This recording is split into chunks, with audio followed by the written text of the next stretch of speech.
County of Idaho come to order. The Honorable Judge Hippler presiding.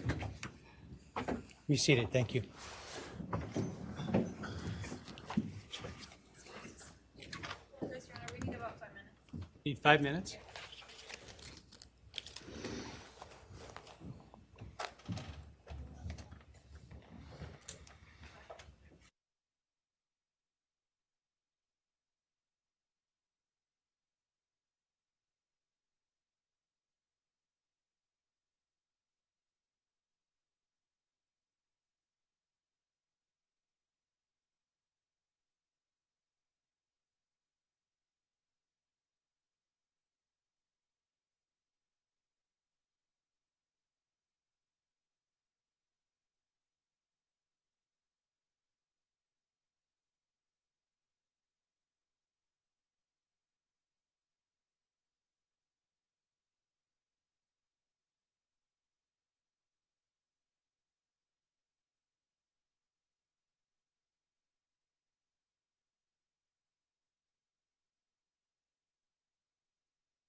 Are we ready? All right, thank you. All right, this is CR 0124316665, State of Idaho versus Bryan Kohberger. Defendant is present in custody with counsel, Ms. Taylor, Ms. Massoth, Ms. Barlow. The state is represented by Mr. Thompson, Ms. Jennings, Mr. Hurwitz, Mr. Nye, and Ms. Allen. This is the time set for sentencing in this case. The defendant previously entered a plea of guilty to 4 counts of first-degree murder and 1 count of felony burglary. In exchange, the parties stipulated to recommend a sentence consisting of, on burglary, 10 years fixed, on each of the 4 counts of first-degree murder, life fixed. The parties waived pre-sentence investigation. To my understanding, neither party submitted a sentencing memorandum or other materials for the court. Court is familiar with the file and the evidence submitted previously by the parties as it has reviewed them throughout the case and in anticipation of trial.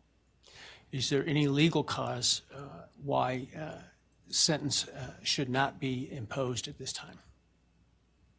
No, Your Honor.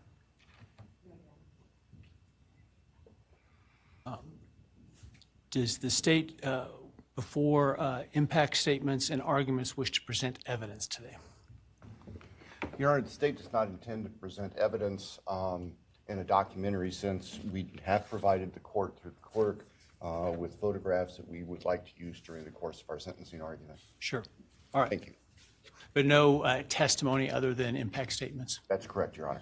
All right. So with that, let's start with then impact statements. Ms. Jennings will be introducing And my understanding, just so I'm clear, I indicated through the trial court administrator that we need to see if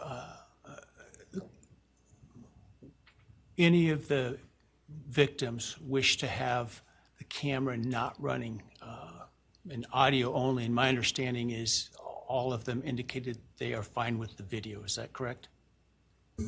Yes, Your Honor, that's correct. All right, very well. Go ahead, Ms. Jennings. Your Honor, the first, and we're taking these in the order, victim impact statements in the order that the charges were listed in the indictment. The first charge being burglary, so we will have Bethany Funka's statement, and she has asked that her friend Emily Allant read that statement. All right, any objection to that? All right, very well.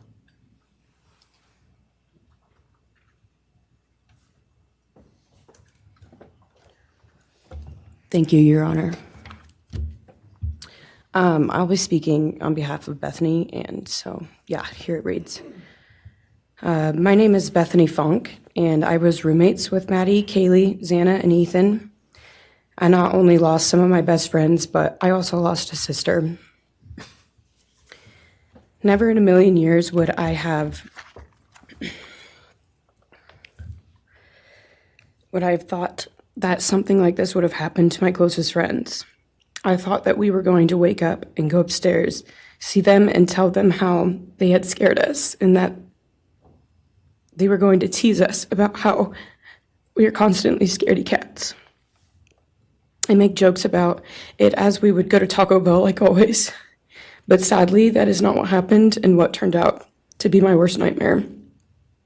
When I first woke up that morning, I had no idea what happened. I woke up around 7 with a terrible toothache, so I called my dad, who is a dentist, and he asked what I should do. He told me to take Advil, so I did, and I went back to sleep. I was still out of it and still didn't know what happened. If I had known, I of course would have called 911 right away. I still carry so much regret and guilt for not knowing what had happened and not calling right away, even though I understand it wouldn't have changed anything, not even if the paramedics had been right outside the door.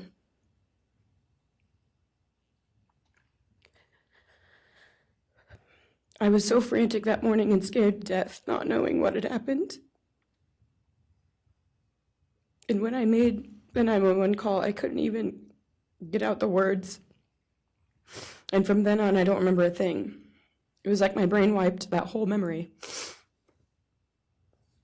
That was the worst day of my life. And I know it always will be.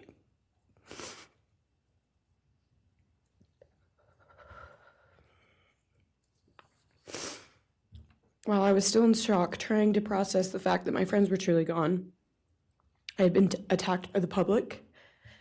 I was grieving, numb, and unsure of what had happened was even real. And at the same time, I was getting flooded with death threats and hateful messages from people who did not know me at all or know the dynamic of our friendship. Social media made it so much worse, and strangers made up stories to entertain themselves. The media harassed not just me, but also my family. People showed up at our house. They called my phone, my parents' phones, other family members' phones, and we were chased while I was still trying to survive emotionally and grieve the loss of my friends. I hated and still hate that they are gone, but for some reason, I am still here and I got to live. I still think about this every day. Why me? Why did I get to live and not them? For the longest time, I could not even look at their families without feeling sick with guilt. I did not know what to say or what to do. I was terrified that my presence just made their pain worse, and I was still here when their kid, their siblings and their friends, their loved ones should have been here instead. After everything happened, I was afraid to go into my own backyard or alone in my house. I was scared that the person who did this would come for me next. I was always scared that the media would try to catch me at any moment of any day, even when I was just walking around my house. I made my parents close all the blinds during the day so no one could see me even in the slightest chance. I barely left the house, and when I did, I made sure I was never alone. I slept in my parents' room for almost a year.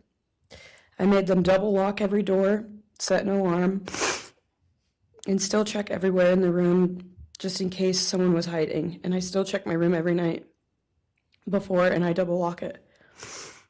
I have not slept through a single night since this happened. I constantly wake up in panics, terrified. Someone is breaking in, or someone is here to hurt me, or I'm about to lose someone else that I love. The fear never really leaves. For a long time, I could barely get out of bed, but one day I realized I have to live for them. They did not get the chance to keep living, but I do, and I will not take that for granted. So now every day I remind myself to live for them, and everything I do it with them in mind. I am still scared to go out in public, but I force myself to do things because I know that they would want me to keep living my life to the fullest. I am beyond blessed to still be here, and I refuse to take that for granted when they did not get a chance. Our house was not just a house, it was a home. It was where we laughed till we couldn't breathe, make meals, did crafts, binge watch reality shows, played games, and spent lazy days on the couch. It was movie nights, wine nights, morning debriefs, pranks, hot chocolate, cookies, and warmth. I would cherish those memories forever, and I will not let what happened erase how special our home was or how much those memories meant to me. Now I would like to share some bits and pieces of who they were as people and some of the memories that we shared. One of my favorite memories was Halloween, and we all went to Sigma Chi. But instead of partying, we just sat in an apartment, talking and laughing all night long. I do not think I've ever laughed that hard in my life. We did not care about the party, we were just happy to be with each other. Xana was 1 in a million. She was the life of the party.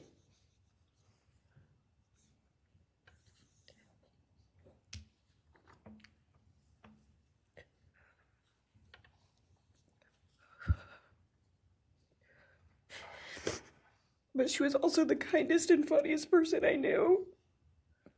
Everyone loved her because she made everyone feel so loved. She was just someone you always wanted to be around, no matter the circumstance. One of my favorite days with Xana was when she laid on the couch, when we laid on the couch together all day watching movies and snacking. Or when she, Maddie, and I would go and get margaritas, chips, and salsa. She would also light up a room with her presence alone. Kaylee had the most beautiful, radiant smile, and she was so kind, but also one of the funniest people I've ever known. She loved playing little pranks, and she always had us laughing so hard that we could not breathe. She was so full of energy and life. I really believe that she could have ruled the world if she wanted to, and she would have been America's sweetheart. Ethan was the sweetest, most genuine guy. He was always smiling and always making other people smile too. Ethan was the kind of person you wanted around. He was so kind and easy to talk to and just so fun. And the way he cared for Xana was truly something to admire. And really was proof that storybook love and true romances really do exist. It was not only obvious to me, but everyone that was around Ethan and Xana that they were absolute soulmates. Maddie was not only one of my best friends, but she was the older sister I would have always wanted. There was no one I looked up to or admired more than Maddie. She was truly a ray of sunshine, and everyone was drawn to her. She was so kind, loving, funny, fun, and passionate. She had the sweetest soul and wanted nothing but the best for everyone, and to love and show love to everyone. She took me under her wing and always made me feel so safe and included, and above all, loved and valued. She never failed to make me laugh or put a smile on my face. Still to this day, I am beyond grateful that she chose me to be her sorority little, and I thank God every day that I not only got to know her, but had her as one of my best friends. Honestly, I cannot pinpoint one favorite memory with Maddie because I have so many, and this would be a very long read if I did. But if some little memories with her that I cherish is when the two of us made a nice dinner and split some wine, or when we would binge watch Jersey Shore or Summer House. When we came up with a whole dance routine on Halloween and danced and sang all night, like no one was watching. All the late night walks home from going out, and just little shopping trips and so much more. I am beyond blessed that I had the chance to know each and every one of them. They changed my life in ways I would have never put into words. I hope that they are remembered for who they are, not what happened to them, because who they are were so beautiful, and they deserve to be remembered in the highest way. My heart breaks every time I go to text one of them or how badly I wish I could see and hang out with them. And then I remember I cannot. I will never be able to again. But I still talk to them in my prayers every single night, and I always will. I wish more than anything I could hug them one last time. And I wish I could tell them how much I love them. And even though I cannot, I still tell them every night. I will keep living for them as long as I am lucky enough to still be here. And they were all truly one of a kind. And they will be in our hearts forever and always.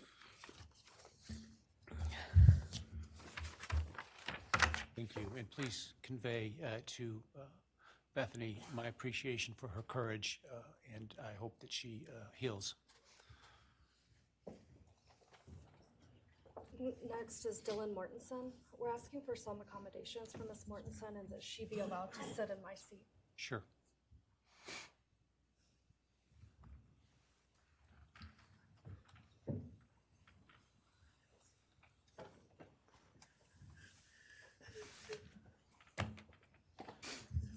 Dylan, just take your time, all right?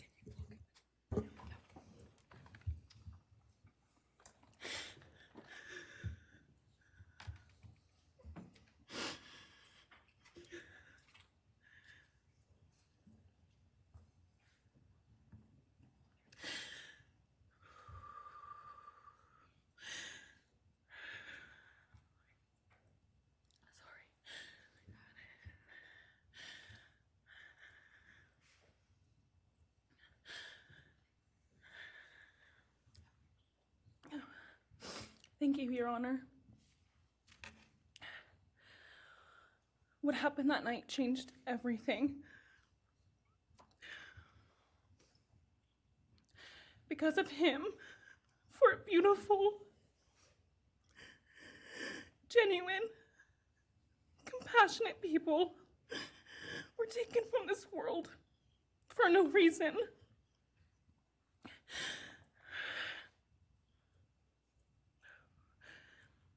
He didn't just take their lives. He took the light that carried it into every room. He took away how they made everyone feel safe, loved, and full of joy. He took away the ability for me to tell them that I love them and that I'm so proud of them. He took away who they were becoming and the futures they were going to have. He took away birthdays, graduations, celebrations, and all the memories that we were supposed to make. All of it is gone. And all the people who loved them are just left to carry that weight forever. He didn't just take them from the world. He took them from me, my friends, my people who felt like my home, the people I looked up to and adored more than anyone. He took away my ability to trust the world around me. What he did shattered me in places I didn't know could break. I was barely 19 when he did this. We had just celebrated my birthday at the end of September. I should have been figuring out who I was. I should have been having the college experience and starting to establish my future. Instead, I was forced to learn how to survive the unimaginable. I couldn't be alone. I had to sleep in my mom's bed because I was too terrified to close my eyes. Terrified that if I blinked, someone might be there. I made escape plans everywhere I went. If something happens, how do I get out? What can I use to defend myself? Who can help? And then there are the panic attacks. The kind that slam into me like a tsunami out of nowhere. I can't breathe. I can't think. I can't stop shaking.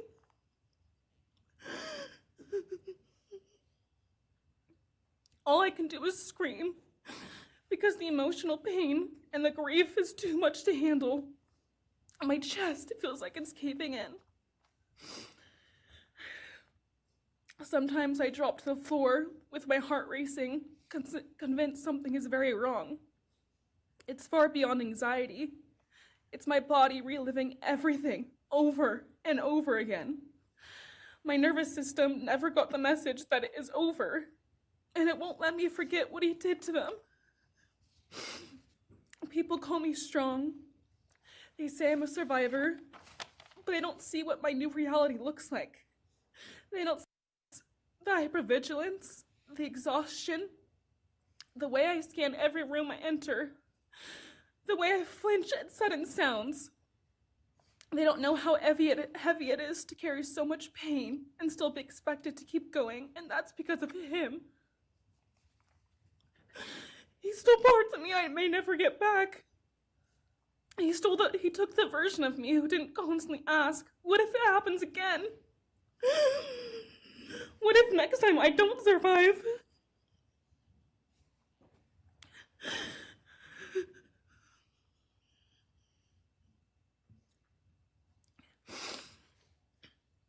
He may have shattered parts of me, but I'm still putting myself back together. Piece by piece, I'm learning how to live in this new version of life. It is not easy. It hurts, but I'm still trying. Still trying, and I'm not trying just for me. I'm trying for them, my friends. About a year ago, I had a dream about them. I got to say goodbye. I told them I won't be able to see you again, so I need to tell you goodbye. They all kept asking why, and all I could say was, I can't tell you, but I have to. When I woke up, I felt shattered and heartbroken, but also strangely grateful. Like maybe in some way that dream gave us the goodbye we never got. Still, no dream can replace them, and no goodbye will ever feel finished. He is a hollow vessel, something less than human. A body without empathy, without remorse. He chose destruction. He chose evil. He feels nothing. He tried to take everything from me. My friends, my safety, my identity, my future. He took their lives, but I will continue trying to be like them, to make them proud. Living is how I honor them. Speaking today is to help me find some sort of justice for them. And I will never let him take that from me. He may have taken so much from me, but he will never get to take my voice. He will never take the memories I had with them. He will never erase the love we shared, the laughs we had, or the way they made me feel seen and whole. Those things are mine. They are sacred, and he will never touch them. I get to feel sadness. I get to feel rage. I get to feel joy even when it's hard. I get to feel love even when it hurts. I get to live. And while I will still live with this pain, at least I get to live my life. He will stay here, empty, forgotten, and powerless. Dylan, thank you so much for your courage. I appreciate it.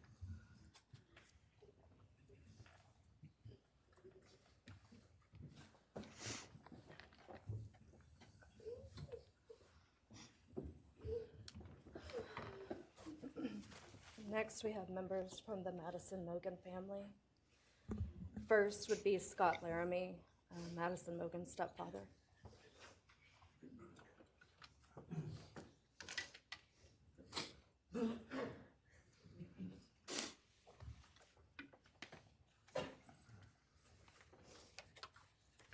Standing by him is Karen Laramie, Madison's mother.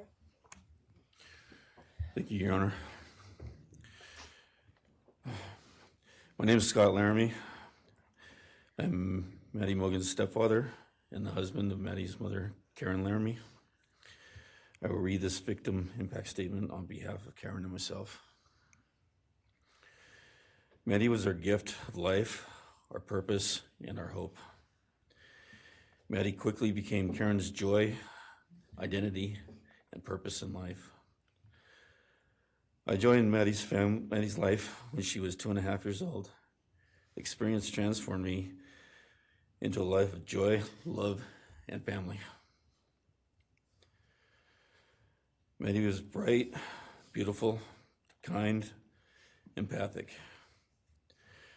She listened carefully to others and was observant, seeing and caring about the hearts and the minds of all she encountered. She loved music and music festivals. She had a wonderful sense of humor. She excelled in school. She was an easy child to raise, almost never requiring discipline, and almost always giving us parental joy. One time Karen remembers disciplining Maddie as a little girl. Maddie responded, "You broke my heart," which of course melted ours. She had a keen wit, even at that young age. As she transitioned into teenage years, she prioritized us and extended family over many of the distractions that capture teenagers. She showered us with her presence and love at family events, barbecues, picnics, birthdays, holidays, and others. She spent countless hours with her papa, her Uncle David, Aunt Nadine, and her other close family and friends.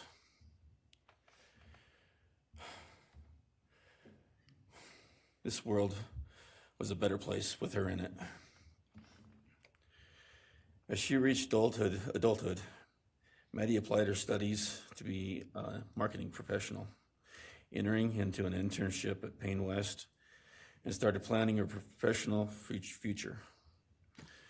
As with all things, she involved Karen and myself in the joy of her journey.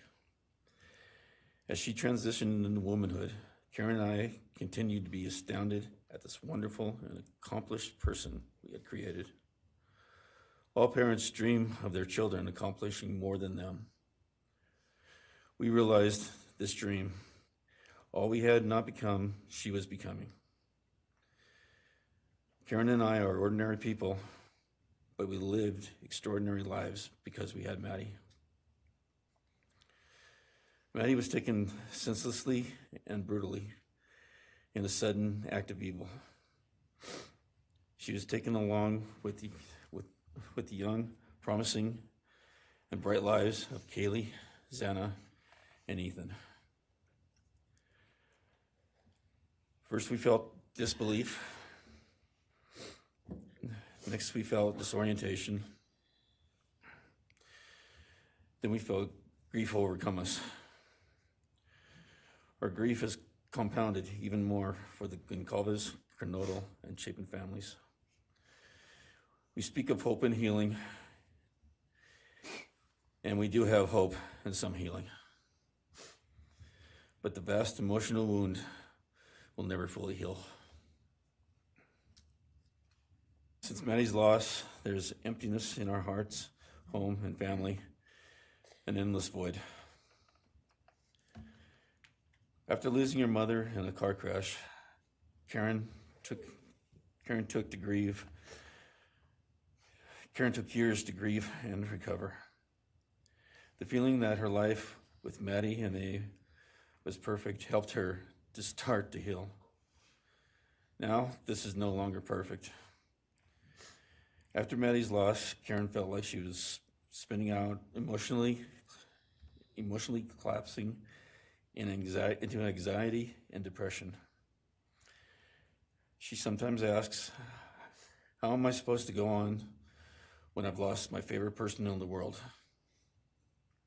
I felt the same, and we continue to struggle.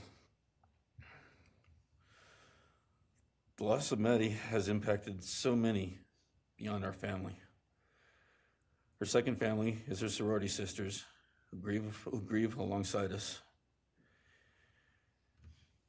She has so many close friends who suffer from her loss. We will continue to be,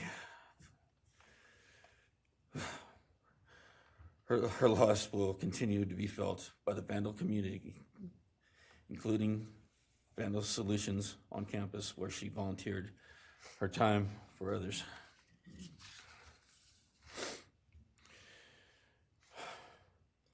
It helps us to know Maddie is in heaven now, freed from the trials of this earth. We, however, continue to live on without the grace and support of her presence. We will grow old without our only child, our bright, beautiful friend and daughter.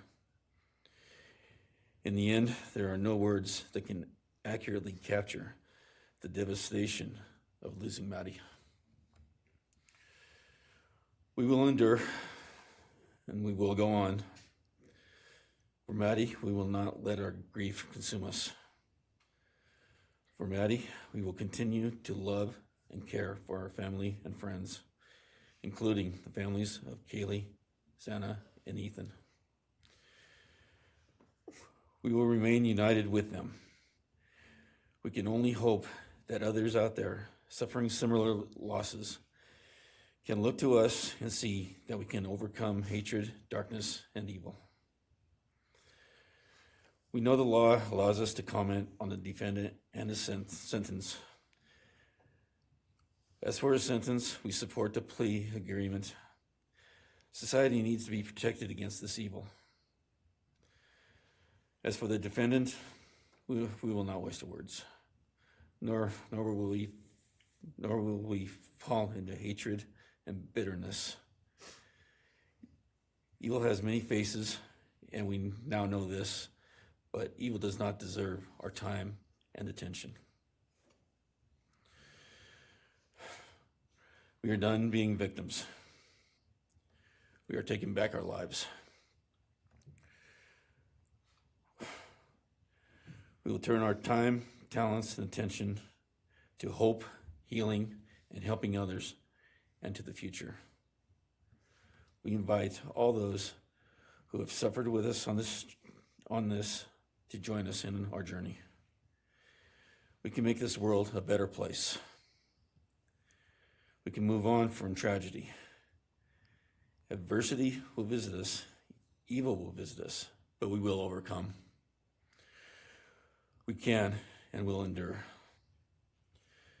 Karen and I express our gratitude to Your Honor and to the prosecution team for allowing us the opportunity to make this statement. Thank you. Thank you so much for your courage, and I am so sorry for your loss. God bless. Your Honor.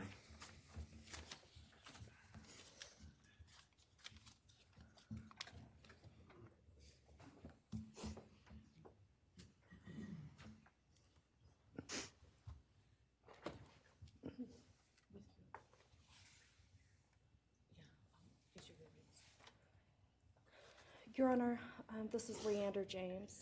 He's the attorney for the Mogan family and victim advocate. He'll be reading a statement for Karen Laramie.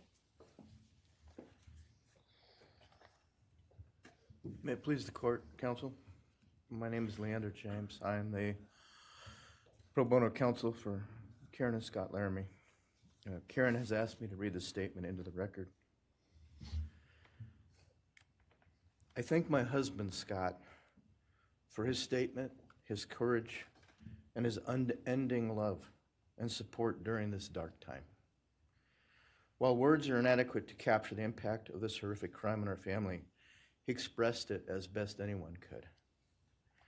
For Maddie's sake, I will add my supplement statement that incorporates additional impact in the context of my extended family. I am grateful to Maddie's great uncle, Bryan Kohberger, for assisting me with the difficult task of putting our pain into words. For me and my extended family, Maddie was our hope and our light. Her beauty, both outside and in, shone its light upon everyone with whom she came in contact. Her beauty, she carried that hope and light into the future for our entire family. We have memories of our Maddie and grief and pain at her being taken from our presence. Any one of us would have given our own light to have been outshone by hers. We now look to our Creator to know that her light continues where we look to see her in His presence.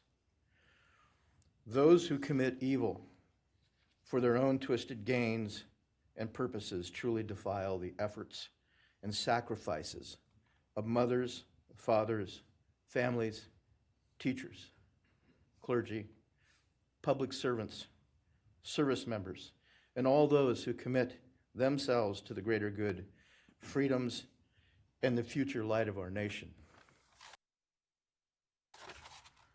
Condemnation falls heavily upon those who squandered the lives of our future hopes and dreams. Some may offer forgiveness for what the defendant has done.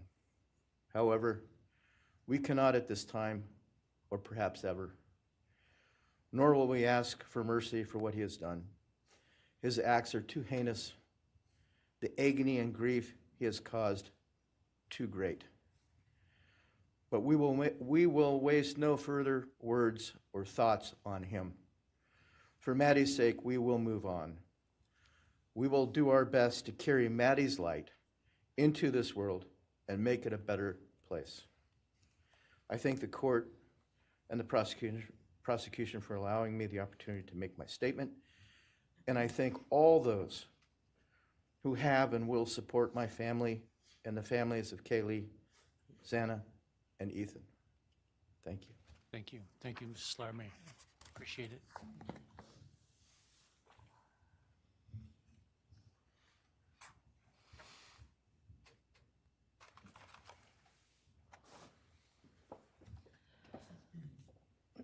Next is Ben Mogan, the father of Maddie Mogan. Actually, Your Honor, it'll be Kim Cheeley, the grandmother of Maddie Mogan.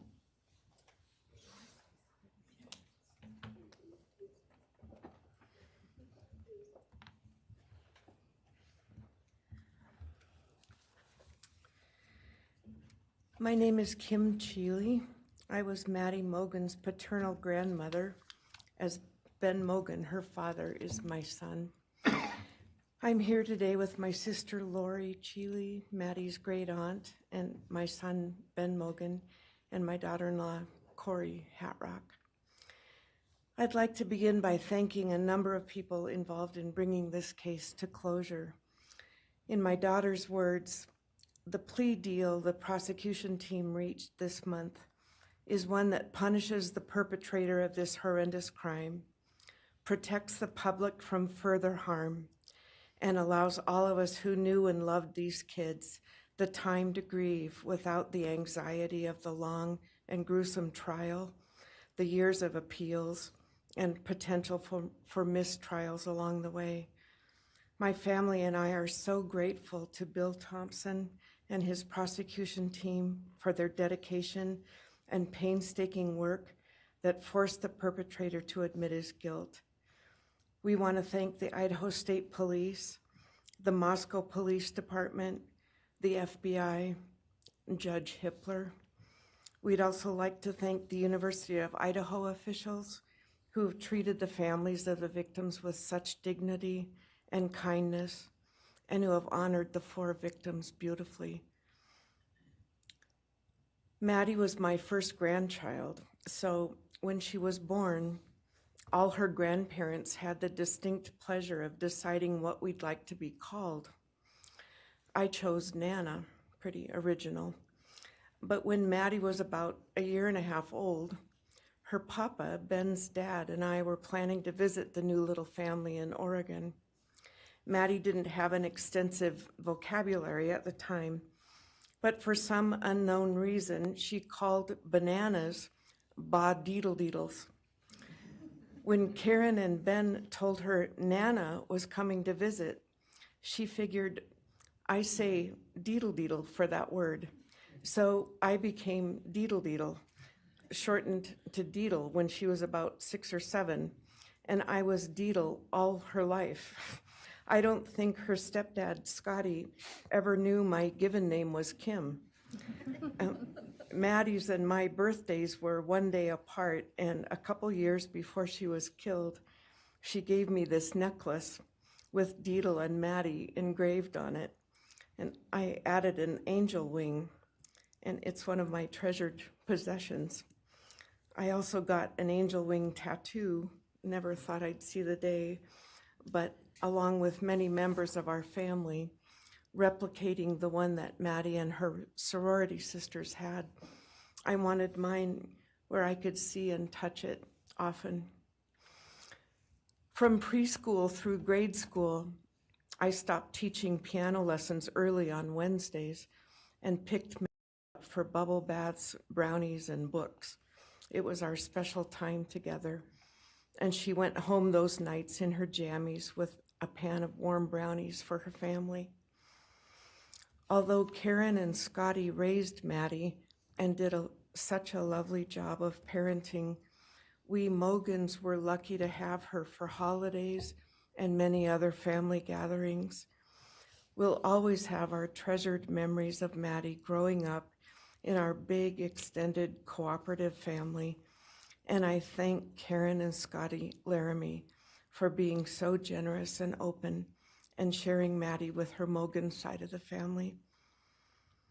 When the 4 kids were murdered, the foundation fell out of our world. Initially, the fear was truly debilitating. The first 6 weeks were excruciating. Despite the vigils, memorials, candlelight gatherings of students, friends, family, community members. After the arrest, in the past 2.5 years, my family has lived with grief, with the effects of traumatic grief, of which I was blissfully unaware before all of this. I now have a stack of books on grief. I've attended grief classes at hospice. I've tried EMDR, a technique that helps replace disturbing visions with something more comforting. My son Ben, his 2 sisters, Maddie's aunts, and I have all experienced depression and anxiety and sleep disturbance, requiring medical intervention at times. We've all sought counseling off and on. The struggle with media attention was extremely difficult, especially for Ben. No one should live through the violent murder of one's child.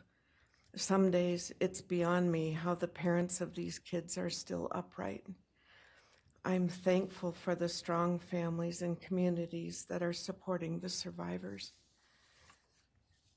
At the time, I could think of only 2 blessings surrounding the horrific murders. One was that Ben was living with my partner Tom and me at the time, and that we could support each other emotionally through it all. Sadly, Tom died a year ago of a rare brain cancer, and he won't be here to see justice served. He was our family's rock, and we all miss him every day. A second blessing is that my mother died of COVID several months before the kids were killed, and she didn't have to live through the horror. It was difficult to identify blessings. So we've all lost our dear child and a future with her. I ache for the loss of the dreams that she and her true love, Jake, held. And my heart goes out to Karen and Scotty and your side of Maddie's family. You've had more than your share of loss. My heart aches for the kids' roommates and the families of the other victims, and also the family of the perpetrator.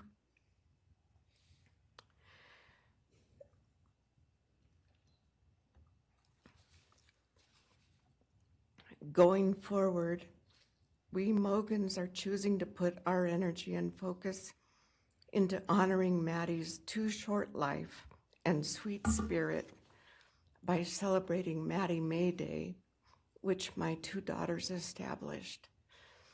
On May 25th each year, Maddie's birthday, we encourage folks to do random acts of kindness in Maddie's name. In my daughter Katie's words, may we all protect our peace in whatever way possible, unite in community, and focus on joy. Please do an act in kindness in Maddie's honor during this week. so a glimmer of Maddie's light may live on. Thank you. Thank you, and appreciate your courage, and bless you and your family. Thank you.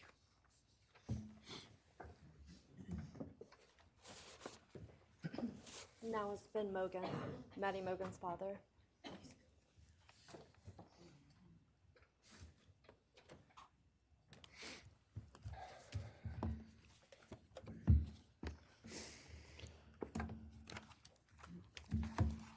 I'm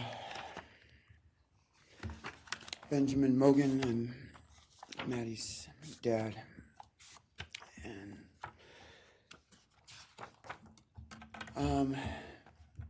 first I just want to say thanks to all the people that helped bring this all to a close. I know it's not the resolution that everyone, wanted, but I think that that everyone worked so hard, and we really appreciate all their efforts. It was such a hard thing to go through for everybody.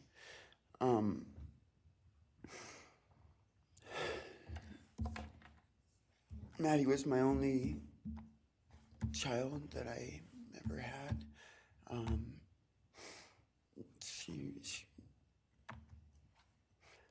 She's the only great thing I ever really did, and the only thing I was really ever proud of. And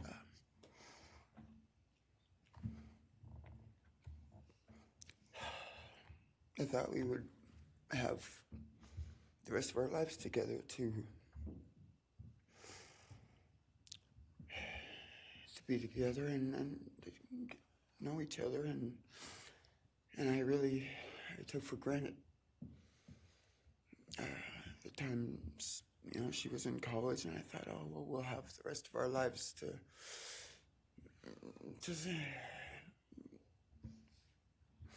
do all the stuff that we're supposed to do, and she was just about done. She actually earned all of her credits for her college degree, and Karen and Scotty and I got to go and get her diploma that she actually earned, and she served every bit of that. And but I thought that that was going to be just the beginning of a long life together, and we never got that. Karen and Scotty did such a great job raising her after Karen and I split up, and I'm so thankful for Scotty and the role that he played in her life when I wasn't able to. But we got to spend a lot of great times together, Maddie and I. She was my favorite person to go to a concert with. We got to see some fun shows together, and I told her, if there's ever a show that you want to go to, let me know, and I'll get you tickets for you and your friend, or if we want to go together, we'll make it happen. And my favorite memory with her was when the Mac Miller show sold out here in Spokane, and everyone wanted tickets, no one could get them, and on the last day before the show, they did a radio thing, and I got 4 meet and greet tickets for Maddie and her friends and me to go and see the show, and that was her favorite artist at the time, was Mac Miller, and he's gone now too, and my little cousin Zach drove us all there that night, and he's gone too, tragically, and anyway, the last thing that she ever wrote to me was this Father's Day card, and I'm so glad I still have it. I'm just going to read what she said. It says, "Happy Father's Day. I hope you have the best day. I can't wait till we can hang out again soon. I'll be in Coeur d'Alene, 624 to 74. Hopefully we can find a time then.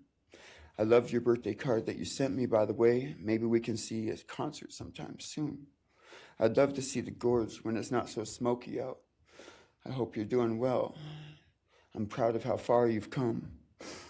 Thank you for always encouraging me to do my best. Love you lots and lots. Love, Maddie May. She did encourage me to not just to do my best, but to live on. I went through a lot of issues with addiction and with substance abuse, and when I wasn't wanting to live anymore, she was what would keep me from just not caring anymore, and knowing that she was out there and that she was just such a beautiful person kept me alive a lot of rough moments, and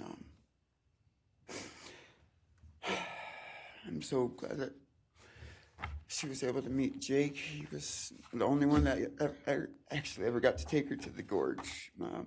They went and saw Watershed together, and yeah, they had a heck of a time. I'm just glad she got to. That's a really special place for me, and she always wanted to work out there with me in the summer sometime. She never got to, but at least she got to see it once with Jake. He was such a great guy. He is such a great guy. And I really wanted to see what a future with them would have looked like. I'll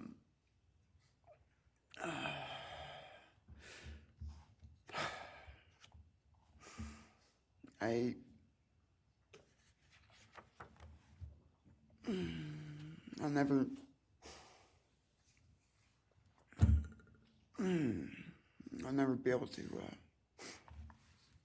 replace her. I wrote a bunch of stuff. I just don't know what to say right now. I just miss her so much, and I just love her more than anything. And it shouldn't have happened. And a death sentence is one thing. You know when it's going to happen, and it's going to be all gentle and stuff. But life without parole with a building full of people that all just want you to not be around anymore, and winking at every morning, not knowing if that's the day they're going to pull your card. I mean, it's not a very nice sentence either. So, I don't know. I just love you, Maddie, and I wish you were still here. Thank you so much.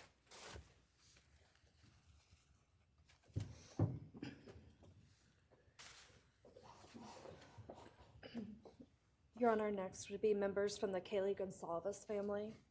First will be her father, Steve Gonsalves.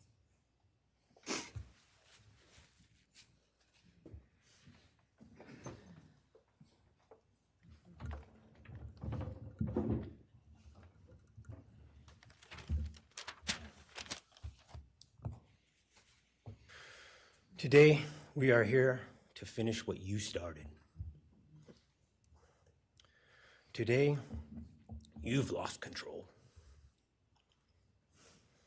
Today, we are here to prove to the world that you picked the wrong families. The wrong state, the wrong police officers, the wrong community. You tried to break our community apart. You tried to plant fear. You tried to divide us. You failed.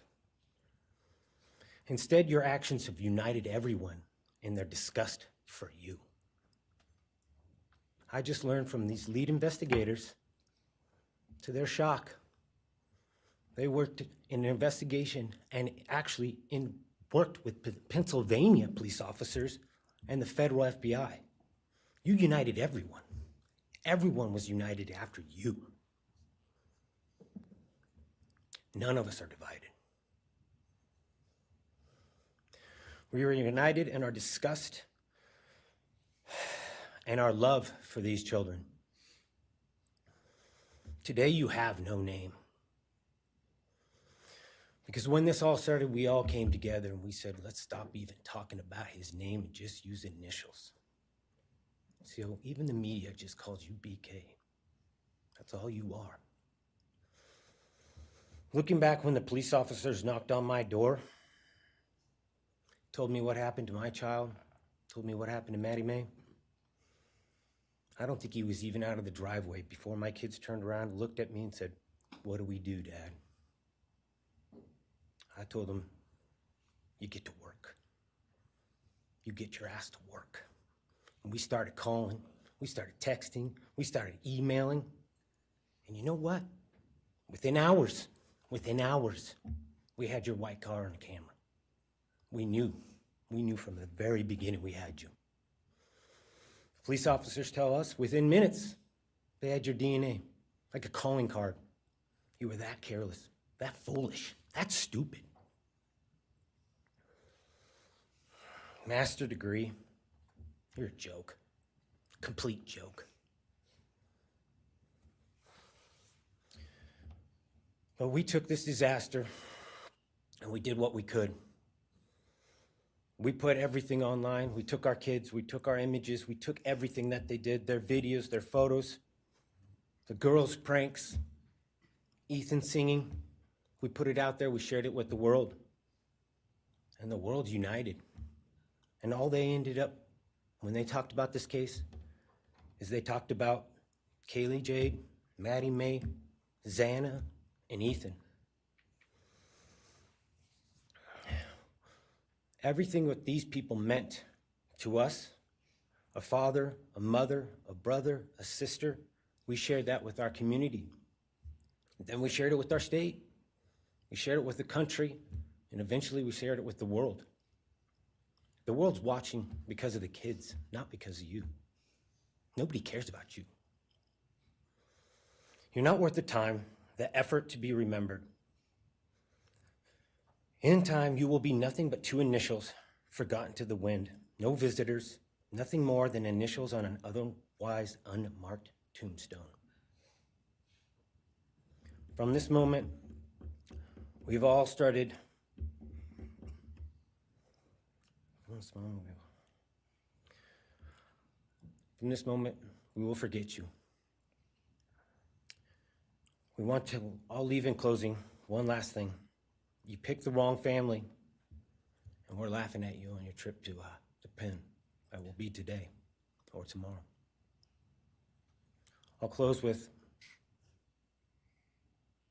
God bless all the men and women that worked on this case and all the hard work that you guys did.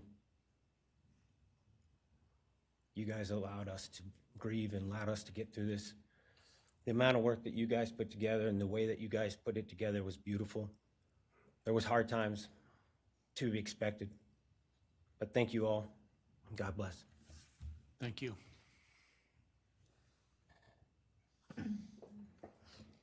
Your Honor, next is Steven Gonzalez, Kaylee's brother.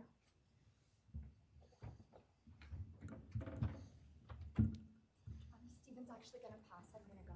Okay. Olivia Gonzalez, Kaylee's sister. Hello, I'd like to start by thanking the court for allowing me the time and opportunity to speak today.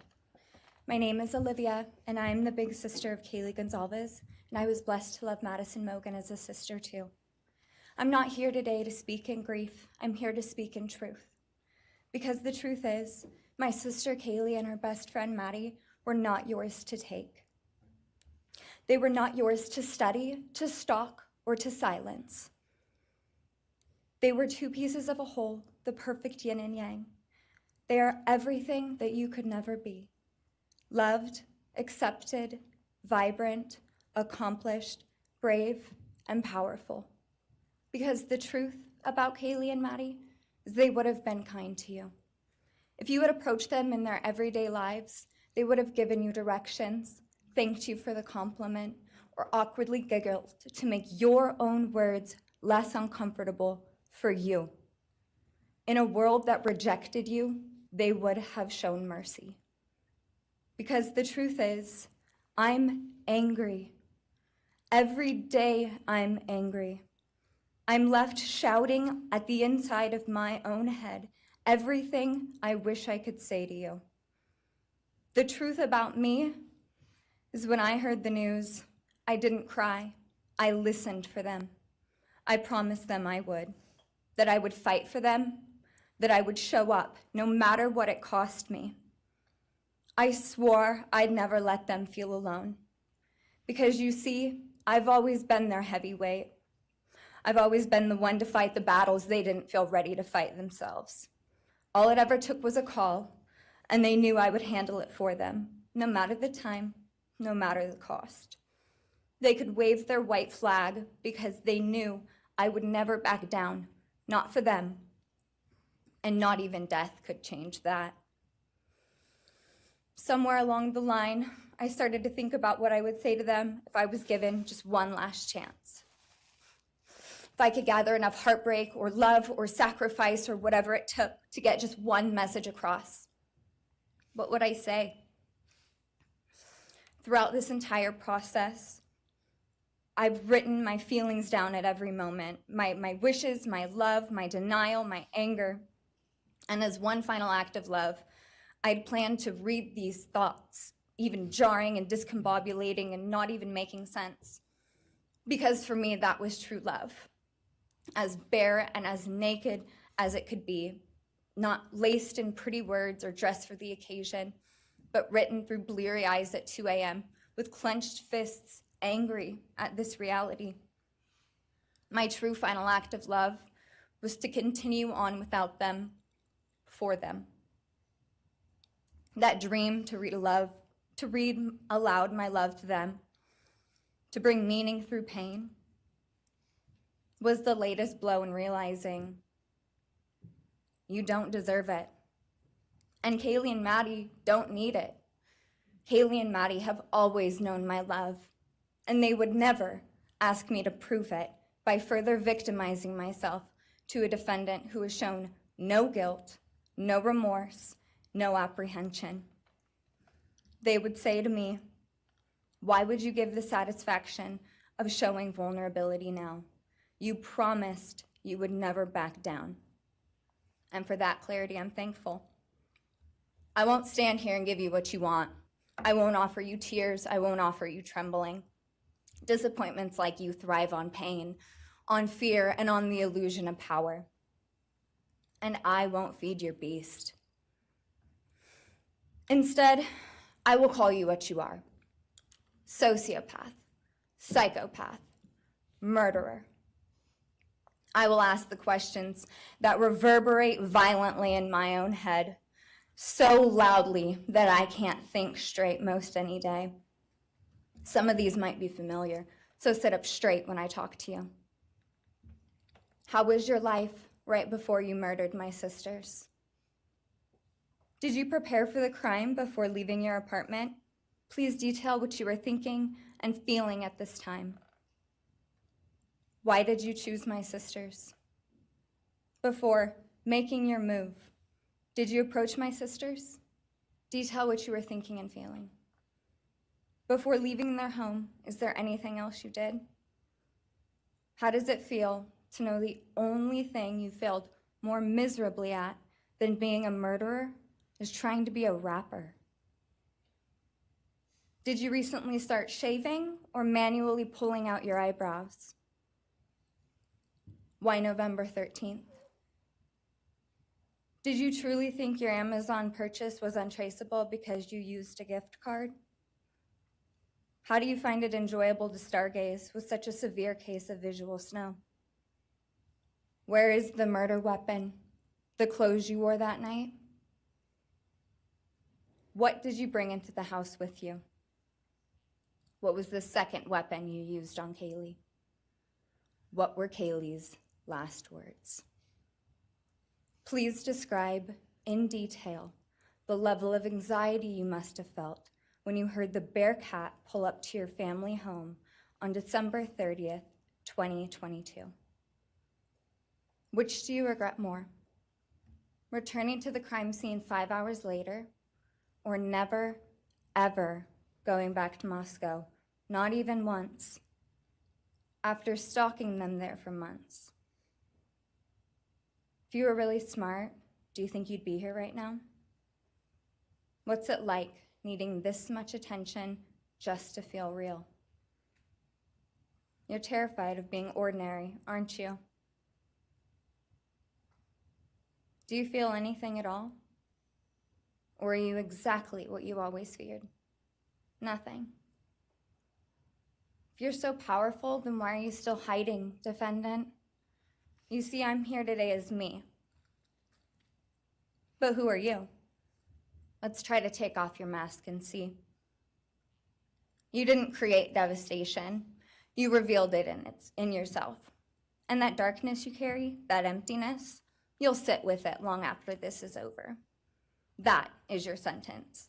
And it was written on the wall long before you ever pled guilty. You didn't win. You just exposed yourself as the coward you are. You're a delusional, pathetic, hypochondriac loser who thought you were so much smarter than everybody else. Constantly scolding, turning your nose up to grammar mistakes, nitpicking and criticizing others. You wanted so badly to be different, to be special, to be better, to be deep, to be mysterious. You found yourself thinking you were better than everyone else, and you thought you could figure out the human psyche and see through it, all while tweaked out on heroin. Lurking in the shadows made you feel powerful because no one ever paid you any attention in the light. You thought you were exceptional, all because of a grade on a paper. You thought you were elite because your online IQ test from 2010 told you so. All of that effort just to seem important. It's desperate. There is a name for your condition, though. Your inflated ego just didn't allow you to see it. Wannabe. You act like no one could ever understand your mind, but the truth is you're basic. You're a textbook case of insecurity disguised as control. Your patterns are predictable. Your motives are shallow. You are not profound. You're pathetic. You aren't special or deep, not mysterious or exceptional. Don't ever get it twisted again. No one is scared of you today.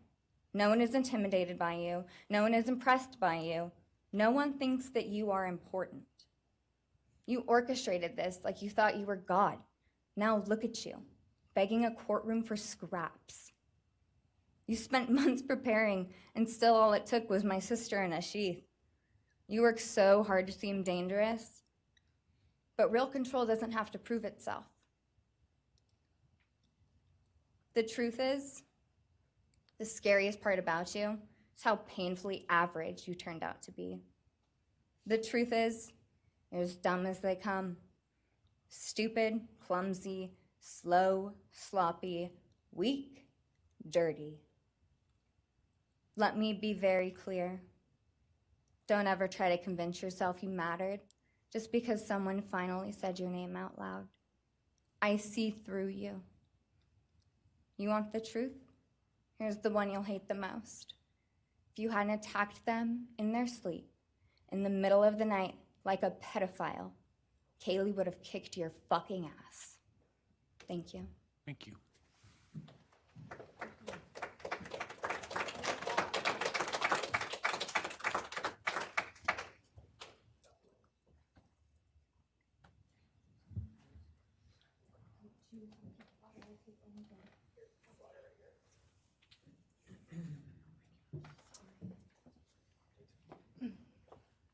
Next is Christy Gonzalez, Kaylee Gonzalez's mother.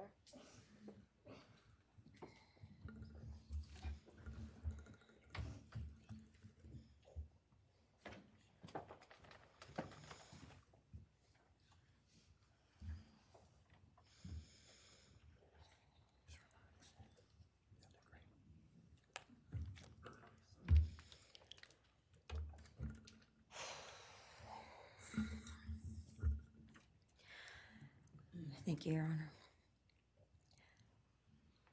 I never imagined having to speak to someone so devoid of humanity. For a long time, I didn't think I'd find the words low enough to meet you where you are. But now I realize this isn't about you. It's about what you've done to me, and I need you to hear it. When you murdered my daughter, Kaylee Jade Gonzalez, You didn't just take her life, you shattered others. You attacked what you could never be, and in doing so, you left a trail of devastation far beyond that house. You stole my peace. You've altered my every waking moment, every sleepless night, the way I view the world, people, safety, trust. It's all been changed by your cruelty. I no longer recognize parts of myself. Joy is harder to find. Laughter feels foreign. The world moves forward, but I'm suspended in a place of sorrow and rage. You've taken from me something that can never be restored. The grief sits with me every day, some days quietly, and other days so loud it drowns out everything else. The emotional toll you've inflicted on me is immeasurable. I live with a constant ache, with birthdays that are now memorials, with holidays that feel hollow, with empty chairs that scream louder than words ever could. I am forever changed. But for you, as a person working on a PhD in criminal justice, you really didn't think this one through. You're not that good. In fact, you're not that good at anything. You couldn't secure a job. You couldn't get along with others. You couldn't even get a female to look in your direction, all because you are pathetic. Now you're a joke in this courtroom. I wish I could crown you with a jester hat to complete your orange jumpsuit clown look. A dead killer doesn't kill again. So while I'm disappointed the firing squad won't get to take their shots at you, I'm confident that the men in prison will have their way with you in more ways than one. You will finally get what you wanted, physical touch. Just probably not how you were expecting it. See, you haven't beat the system. You've simply entered a new one, where the rules are cruel and the consequences will never end.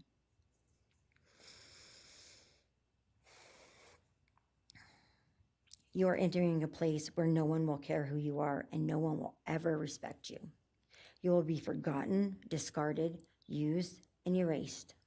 You will always be remembered as a loser, an absolute failure. And when those prison doors slam shut behind you, I hope that sound echoes in your heart for the rest of your meaningless days. I hope it reminds you of what we all already know. You're nothing. May you continue to live your life in misery.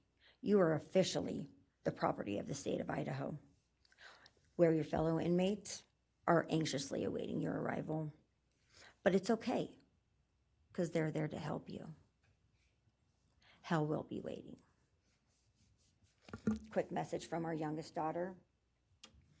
Aubrey wanted to say, you may have received A's in high school and college, but you're going to be getting big D's in prison.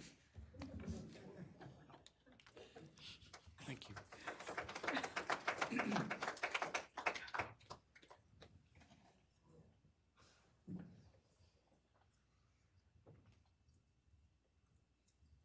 Do we have more from the Gonzalez family, or are you? Yes. Next would be Shannon Gray, the Gonzalez family attorney. He'll be reading statements from Kaylee Gonzalez's grandmothers.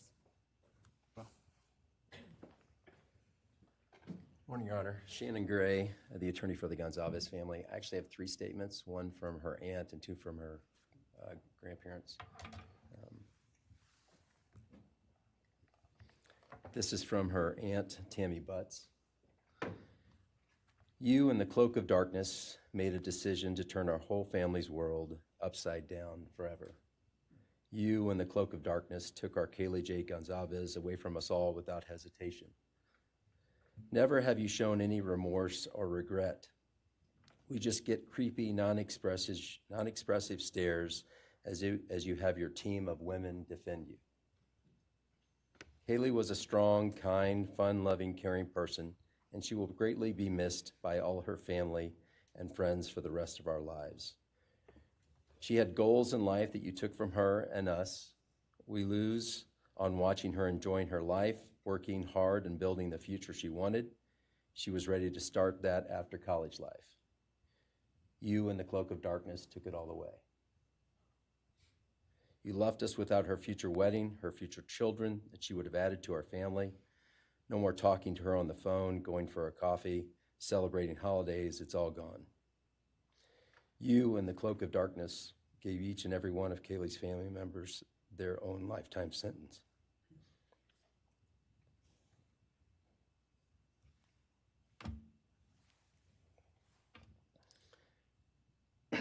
You, in the cloak of darkness, also took our Maddie Mae from all of us. She was so genuine, caring, polite. She was part of our family. You came in, harmed our children that were younger women than you in their own beds. You're nothing, you're a coward. It's not right that you have received life. I pray that you meet your end in the cloak of darkness, burn in hell. I have two other statements, Your Honor.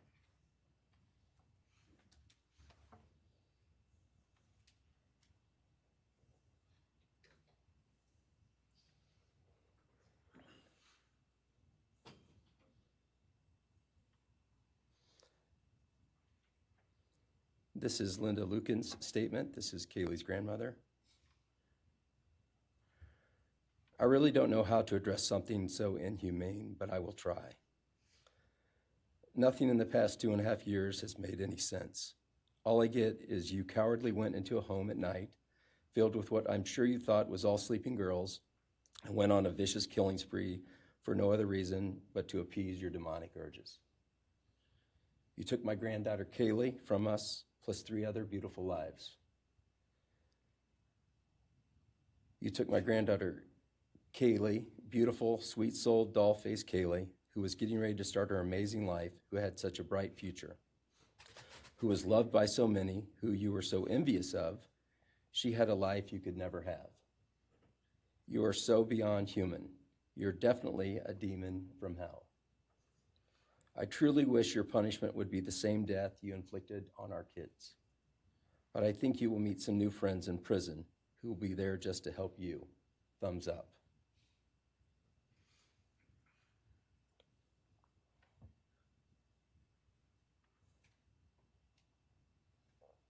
And I have one last statement, Your Honor.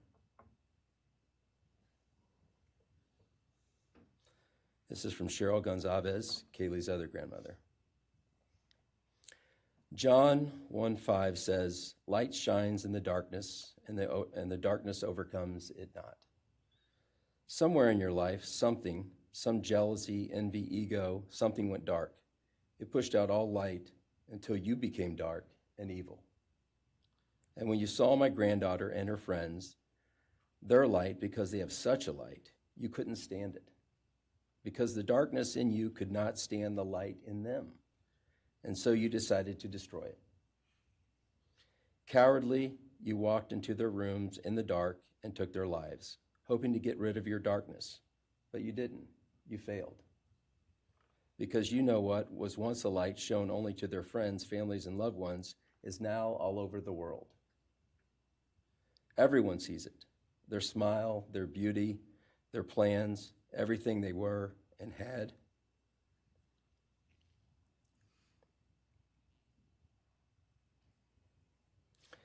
And you think you put a close to it, even that, but you didn't. Because they still exist. They are still light. They are still beautiful. You can never take that away. They will always be in the light of all eternity. And you will be in the darkness because you could not overcome it. You failed. I want you to be gone, more than gone. I want you to be cast out. Cast out from my life, from my family, from this earth. I will not allow your hatred to penetrate into my own soul. You did not get that power. You are evil, and in the end, evil is eradicated. You didn't take Kaylee's light, you spread it into the world. Thank you, Your Honor. Thank you.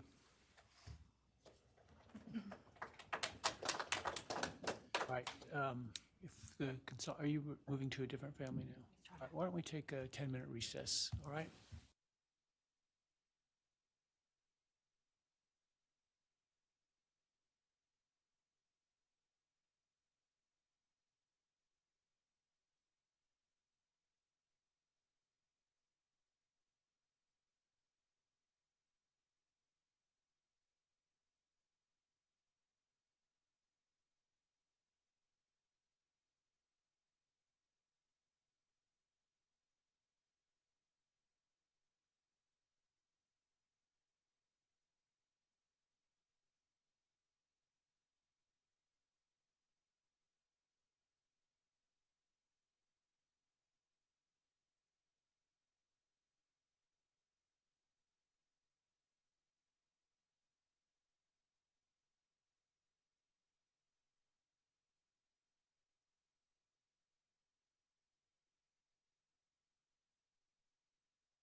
Be seated.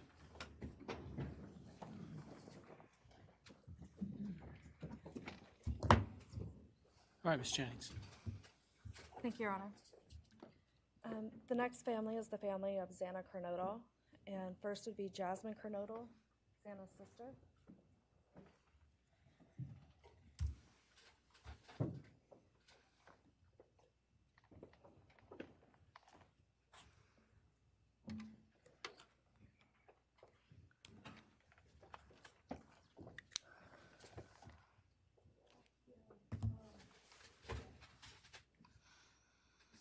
Thank you to everyone who's been involved in this and just for all the hard work and dedication you guys have put into this. I also want to thank everyone for the support and just my family and friends who've been around through this time. I went back and forth on whether to speak today because the truth is you don't deserve power over my feelings, my words, or me. Thank you. In the end, I realized this moment isn't about you. It's about justice for Xana, Ethan, Kaylee, and Maddie. It's about honoring the beautiful people they were and still are in God's eyes. On November 13th, 2022, a piece of my heart was ripped away. There's no way to ever fully describe the weight of losing my sister, my best friend. No sentence or punishment will ever come close to the justice Xana, Ethan, Kaylee, and Maddie deserve. Xana was everyone's best friend. She was kind, she was funny. She was a gift to each person she was able to make an impact on. Xana was someone I turned to when I needed direction or advice. Although I am her older sister, I often found myself looking up to her. She had a radiant energy that everyone loved, and she always knew the right way to approach a problem. She knew how precious and special life was, and she truly did live every day to the fullest. Yet her story was cut short by an act of evil. I believe in a God whose justice is not bound by this courtroom. I find peace knowing that judgment ultimately belongs to Him. For your sake, I hope one day you feel the full weight of what you did. I hope you take accountability. I hope you truly experience the guilt and you surrender yourself to Jesus Christ. Because no punishment on this earth can ever compare to the isolation and pain of eternal separation from God. Xana deserved more. They all did. But I come here to say this. I am strong. I am brave. I'm a fighter, just like Xana. And you don't get to control how I move forward or what I believe. I walk with the comfort of knowing I will see my sister again. Xana didn't get the future she deserved. She won't be the maid of honor at my wedding, the cool aunt to my future children. I'll never hear her laugh or see her light up a room ever again. But I will carry her with me for the rest of my life. I will live in her honor, fight to be the best kind of woman and someone she's proud of, to make sure the world never forgets who she was. Xana's story doesn't end with what was taken from her. It lives through the love she gave, the people she touched, and the legacy our family will protect. Her light still shines, and her voice will echo louder than this pain. You didn't take that from us, and you never will. Thank you.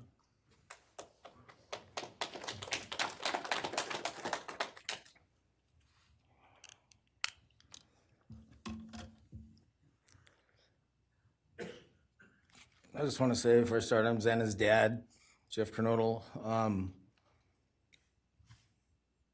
It's been a hard road down, because she's gone.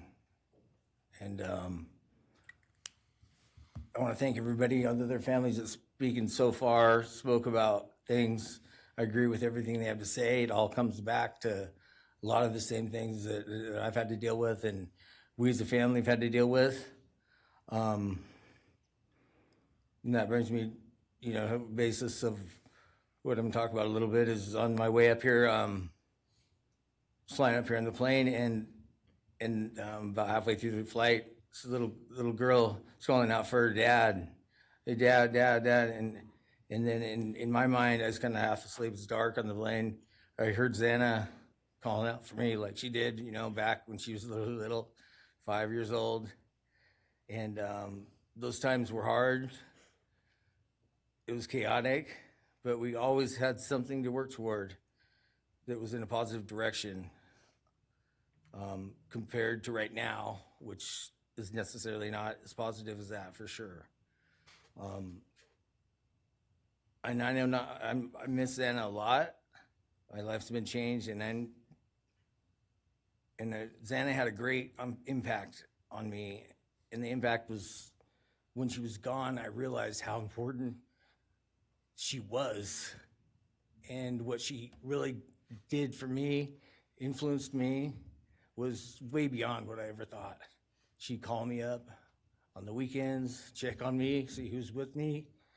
She's like accountability to your youngest daughter. And that really made a big difference. It made me really think about things and what it's all about, That's the things that I miss the most, is those calls on the weekends, the calls at 11 at night. What's going on? You want to meet my friend? Whoever she's with, a couple of her friends, I can meet them, talk to them. And she always did that. And it's pretty cool. Pretty cool. I really miss that. And she made a big impact on me, on other people, her family.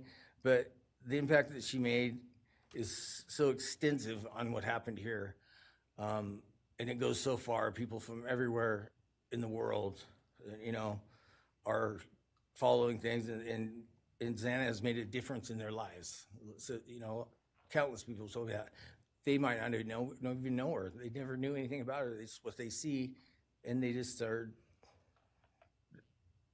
love her and say how they wish she could have been their friend. Could have been their friend, could have hung out, and it's like, this is a blessing, this is the little kid was, and definitely was a big blessing in my life, and so is Jasmine, and basically, we worked hard to do the things we did, through the times they were growing up, and through those times, I realized that I wanted both of them to graduate college, and that'd be the ultimate thing for them to do to prepare for the world. Then it came back to me, Xana didn't get to finish college. He had it all figured out. And this all just came back to me when I was there, and that little girl was on the plane doing that. It's like where I was going, what I was going here for. And then I just realized and thought to myself about the wonderful life that she had and we had together. And I still get to have with Jasmine, but that's the part that really counted. It's the part that really counted, is those memories. And those are what I have left, the memories with her and the ones I can make with her, and the life that I can go on with now, which is what she wants. And I say that in present tense because that's what she wants, because I've been told that, I've had countless ways that she's out there and has a way to communicate, which I'm very grateful for.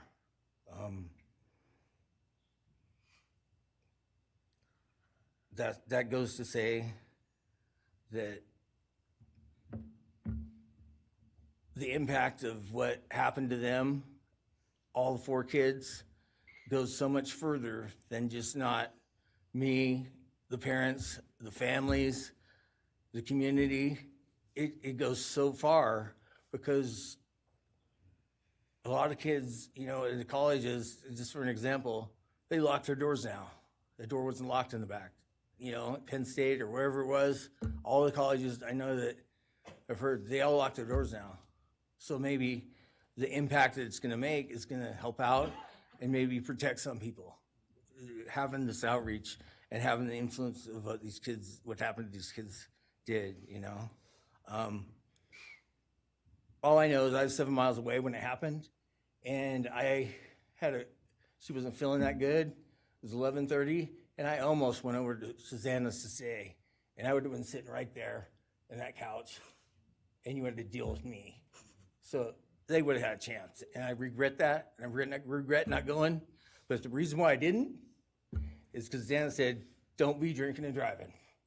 You got the rental car. Don't be drinking and driving." You know, the week before that, so she was she would have been mad at me to do that.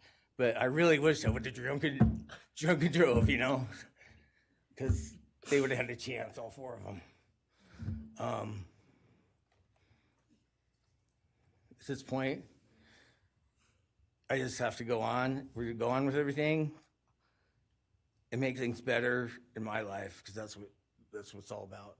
Have closure in things, and the part that we miss is Santa, her influence, her smile, the things that she did, and we have the memories left, the great memories, and she just wants us to make more memories and not be sad or upset or shocked or taken for that, you know. And that's what we're gonna do. We just have to. That's all I got. Thank you for your words and your courage, and bless your family.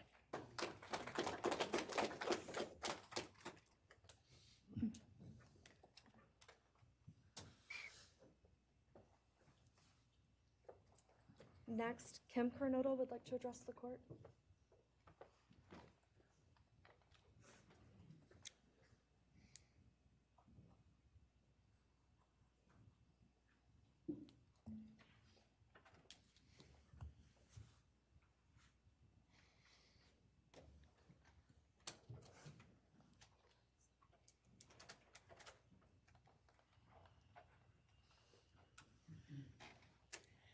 Thank you, Your Honor. My name is Kim Kernodle. I am Xana's aunt. I was very blessed to have her in my life, in our family. And I thought I had everything in my head, what I wanted to say, but it kind of went out. And I'm always looking for the positive thing, because evil, hate can destroy people. And that's what it started doing with our family. It created anger with our family members. And then I had to look, because Xana was everything that the media, her friends said. She was that fun, loving, high-spirited, beautiful person. And I no longer get to get my nails done with her, have lunch with her.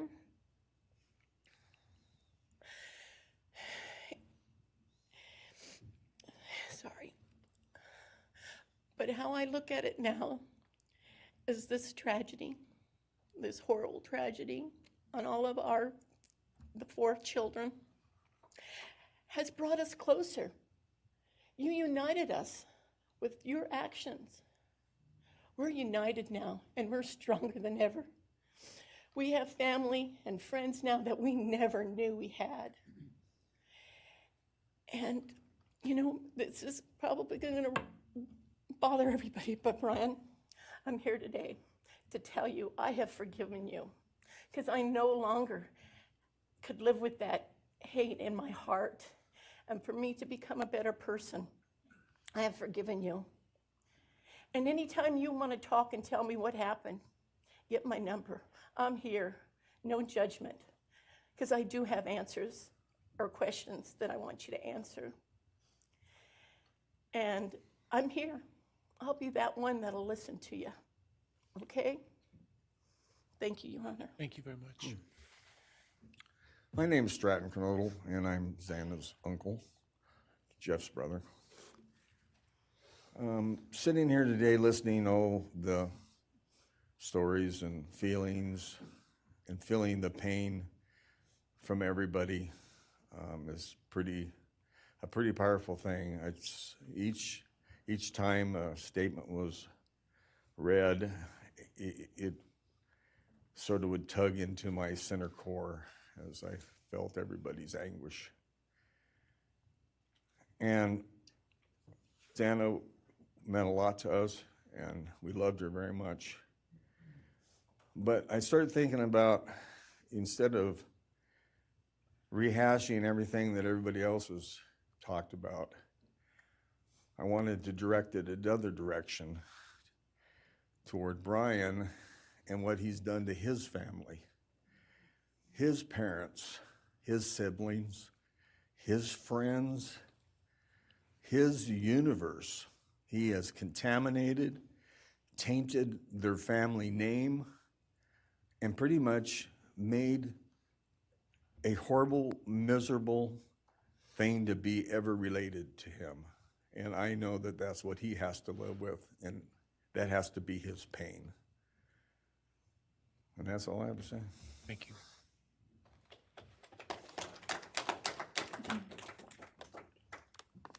Next, Your Honor, I believe Randy Davis, stepfather to Xana Kernodle, would like to address the court.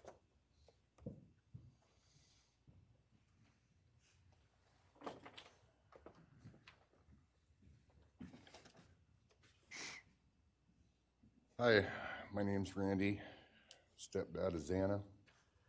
I just feel the same way we all do.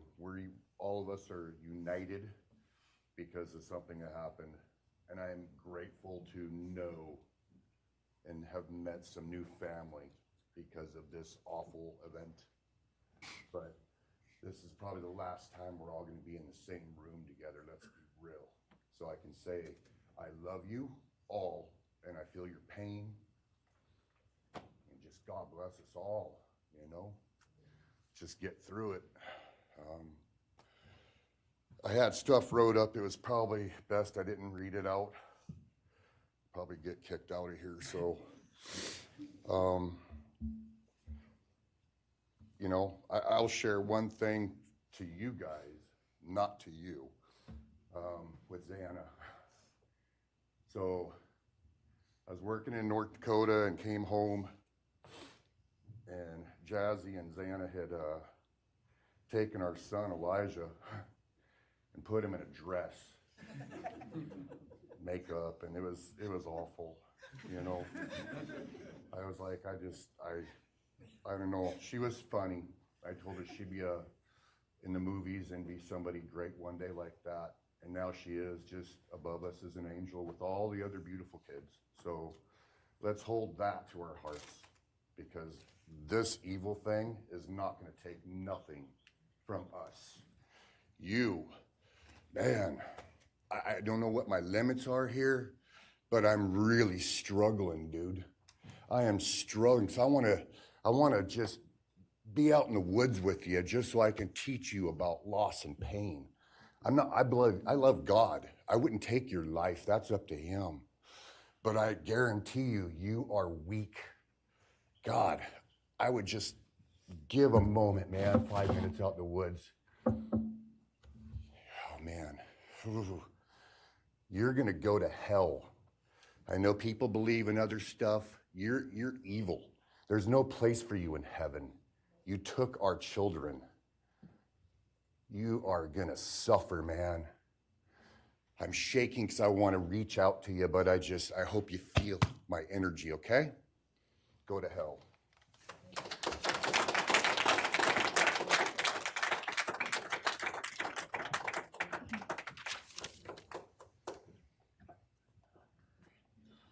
Next is Kara Northington, Xana's mother.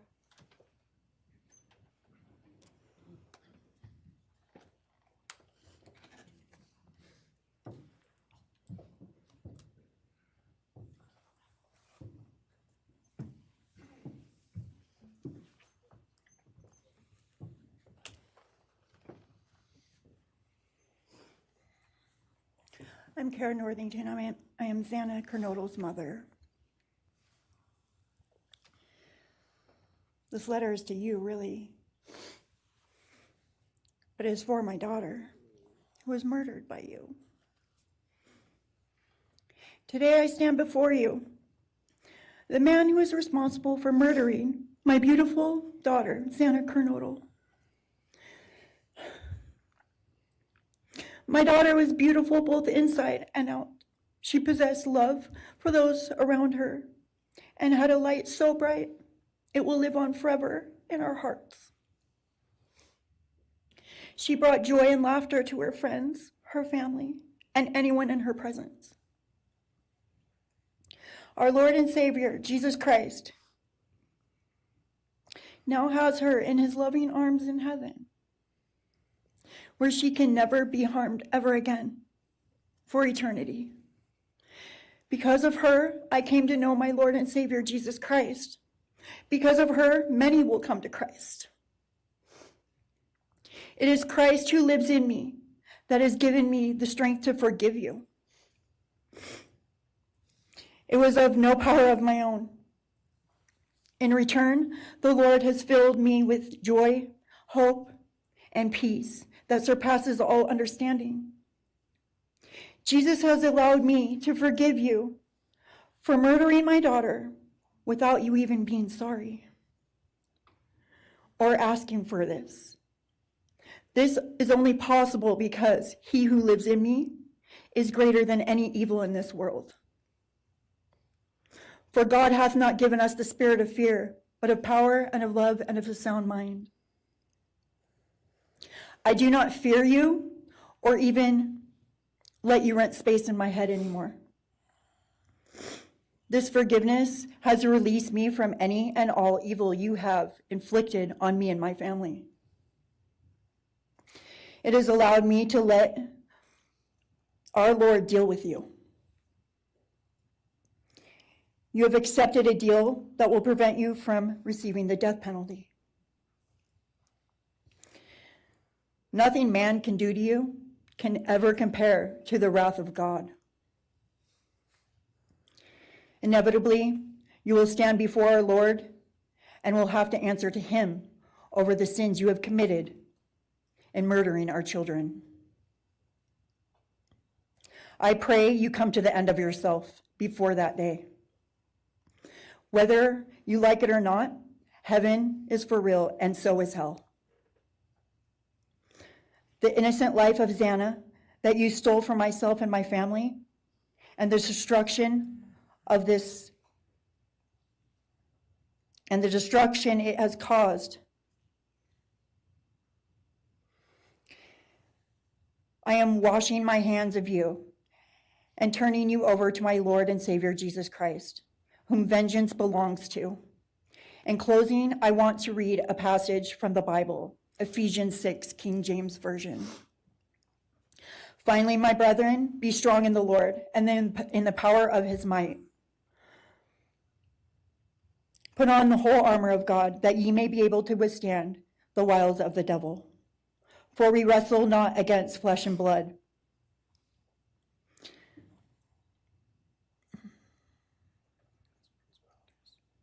but against principalities, against powers, against the rulers of the darkness of this world, against spiritual wickedness in high places. Wherefore, take unto you the whole armor of God, that ye may be able to withstand in the evil day, that ye may be able to stand in the evil day.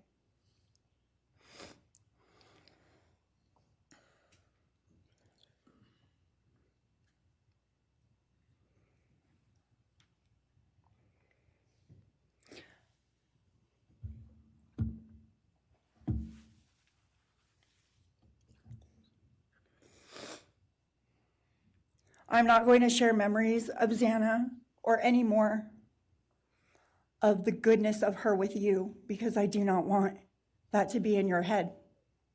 I don't want it to be in your head. You don't deserve that. You don't deserve our good memories that we have. I do pray for you. I pray that you come to the end of yourself. I pray that before this life is over, that you ask our Lord and Savior in your heart and to forgive you. I do pray for that. But after today, I wash my hands of you, and you are no longer a thing. Thank you. Thank you.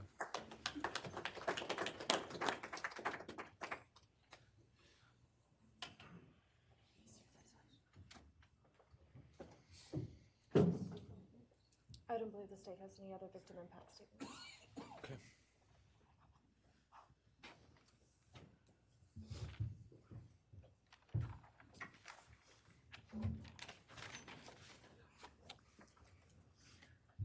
Right, state can argue.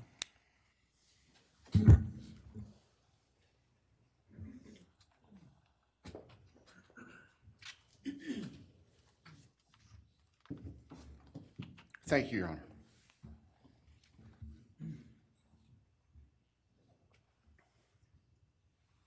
Just as a housekeeping matter to start, there will be the issue of restitution. That is, the documentation is being gathered, and we ask the court would defer that for 30 days so we can present it in an orderly fashion and make sure it's comprehensive for everyone. Any objection to leaving restitution open 60 days? All right. Thank you, Your Honor.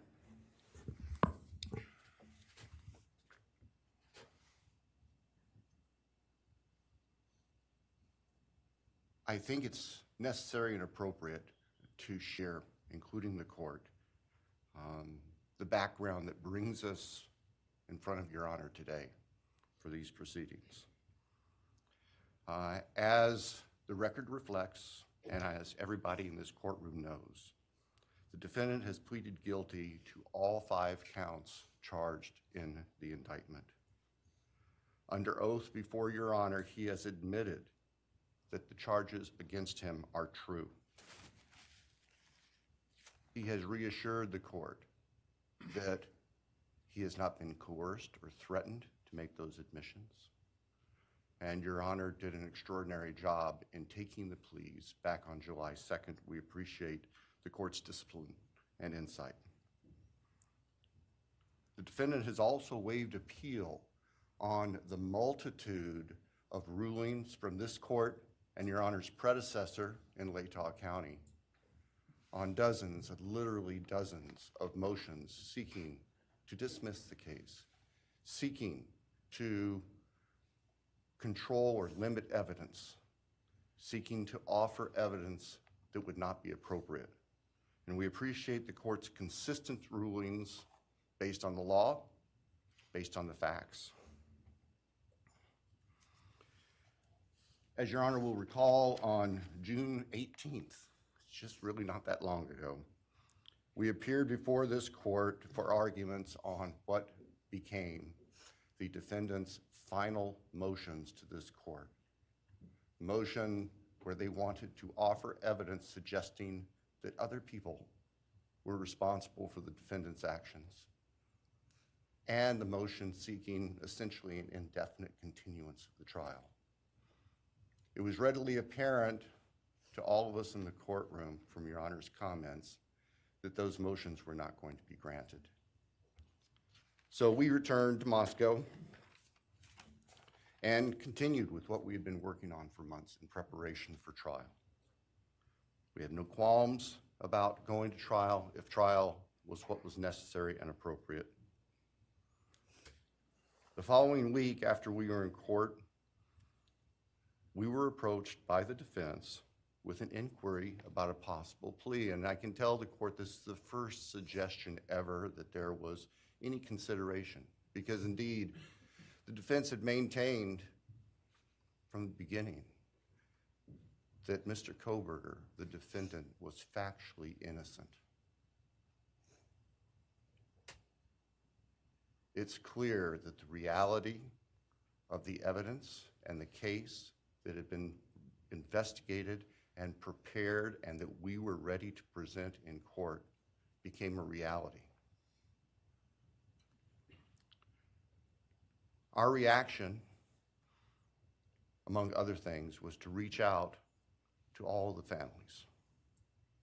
And in fact, later that week, on Thursday and Friday of that last week of June, we met with representatives by teams, virtual meetings, with representatives of all the families. And we talked about the status of the case, and the upcoming trial and things that related to the trial. And we also let them know that there had been an inquiry about whether there might be an offer for a plea. And we asked the family members for their thoughts and feelings. And they were candid. And they have been candid since, and we respect that. And we understand, recognize, and acknowledge that there was a difference of opinion among representatives of the different families. We understand that. One of the challenges of this case, one of the unique things about this case is we have multiple victims, each unique unto themselves, their families and friends unique unto themselves, and all of them entitled to their opinions, all of them entitled to their thoughts. Over the following weekend, our prosecution team, very skilled attorneys who were personally as well as professionally deeply invested in this case, met. And we talked, and the decision was reached. Well, to start with, were there to be any sort of plea offer or discussion, there's only one possibility. And that would be for the defendant to plead guilty straight up to all charges. There would be no bargaining about counts. There would be no bargaining about reduced sentences. And so we made the proposal to the defense that if the defendant was willing to plead guilty up front to all 5 counts as charged and waive appeal of the court's myriad decisions during the past 2.5+ years on all these motions that would have consumed years, if not decades, of time in the future. By the end of the weekend, we were notified the defendant was prepared to plead guilty as charged and factually acknowledge his responsibility in court for these horrible crimes. Obviously, those discussions and negotiations were confidential. And as Your Honor noted, I believe that was necessarily so, because if the defendant had decided not to plead guilty, it would have been devastating to our jury pool for there to be public information that there had been even consideration by either party to a plea resolution. And protecting the prospective integrity of a trial after so many years was paramount. So, the end of the weekend came. We notified the victims' families of what had occurred. I recognize and acknowledge personally, and I respect the fact that of these fine, suffering people here, not everybody agreed with the decision we make. I accept that. It's my responsibility in the end. I recognize that that's the duty of the office that I hold.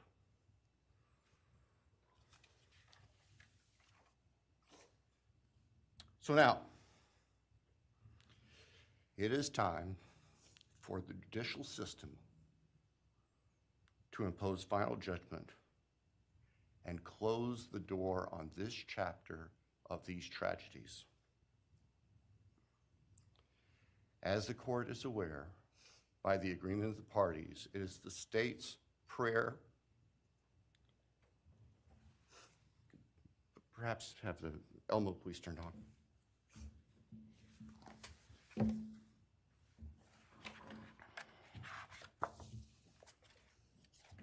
Thank you.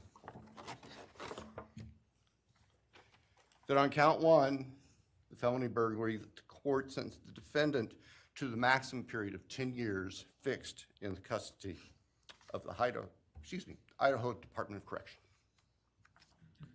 Then on count 2,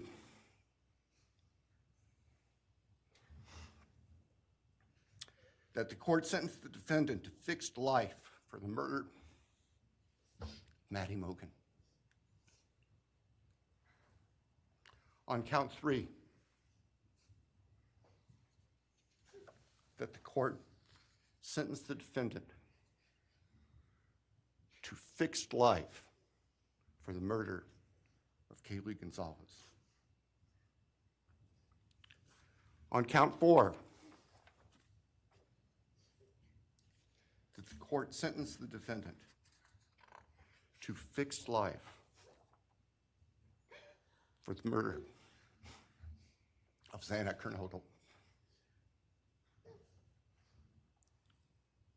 On count 5, that the court sentenced the defendant to fixed life for the murder of Ethan Chapin. And the state further prays that these sentences be ordered to run consecutively, back to back, not at the same time, to recognize and respect the unique individuality of each of these beautiful young people whose lives were taken brutally and for no reason.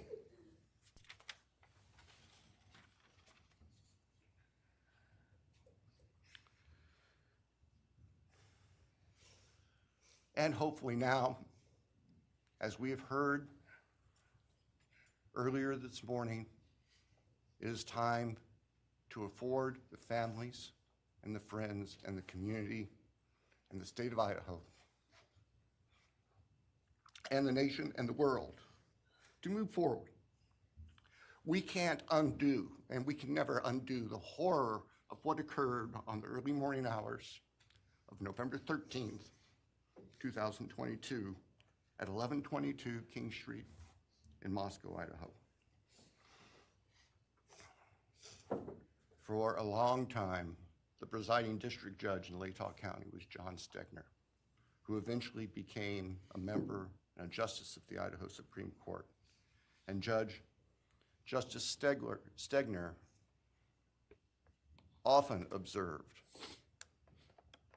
that even God cannot change the past.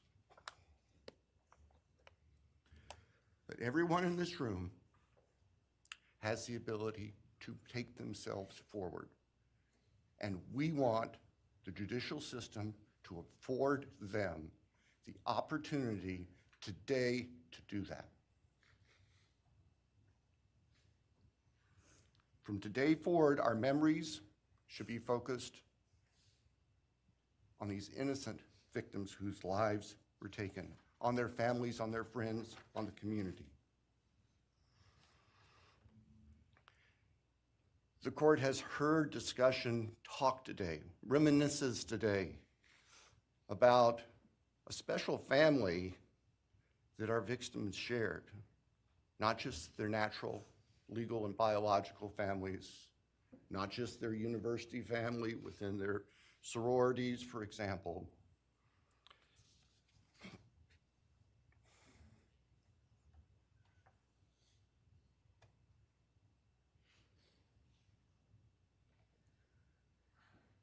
But this family. This is the picture taken on November 12th, 2022, of the special family of 1122 King Road. And you can see all 6 of these dynamic, vibrant, loving, special, innocent faces taken together just across the street from their residence, and barely 12 hours before 4 of them would be brutally murdered in their sleep. They've been described consistently as being bright, caring, vivacious, with futures we can only imagine now. But they were, and they remain, a special family that I think we should all recognize and appreciate. So it's time to move forward.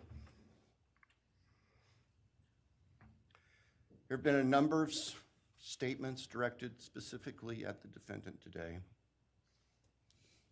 I have one last thought. After Your Honor imposes judgment and sentences the defendant to spend the rest of his life in prison, in other words, sentence the defendant to die in prison,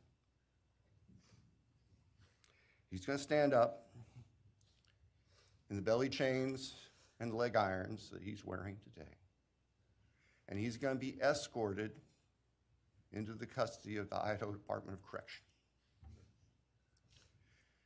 And the door will close behind him forever. That is the closure that we seek, that all of these people, these loving friends and family deserve, so that we can move forward. Thank you, Your Honor. Thank you.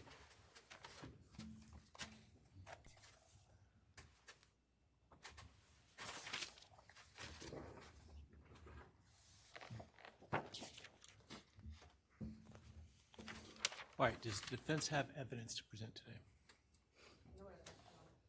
All right. Does defense wish to make argument today? Your Honor, we do not wish to make arguments. Mr. Kohberger, along with his legal team, is prepared for the court to enter judgment. All right, Mr. Kohberger, you have an opportunity to make a statement if you wish to. I take it you are declining. I respectfully decline. Well,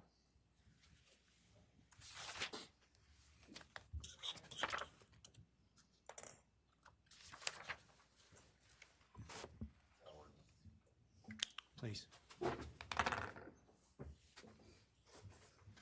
All right, let me start this morning by acknowledging and thanking those that have come here today in support of their loved ones, and I appreciate your courage and your strength. And I hope that you are able to move on as best as possible. Thank counsel for the professionalism that they've exhibited throughout this case. It's been my great honor to preside in this case and to help bring, to the extent possible, some resolution and hopefully justice to this case.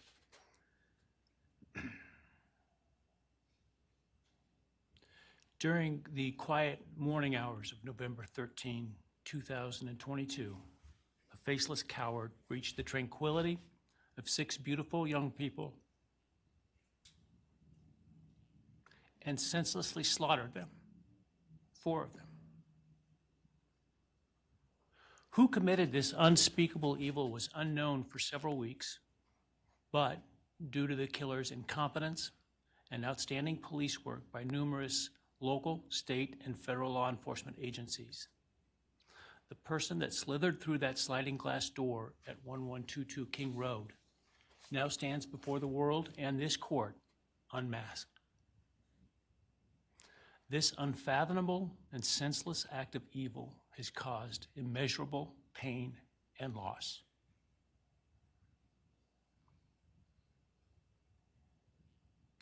No parent should ever have to bury their child. This is the greatest tragedy that can be inflicted upon a person.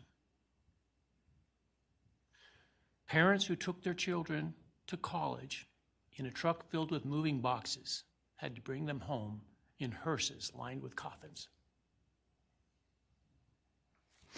The loss this killer inflicted was not just the death of these people's children, siblings, grandchildren, as we've heard today.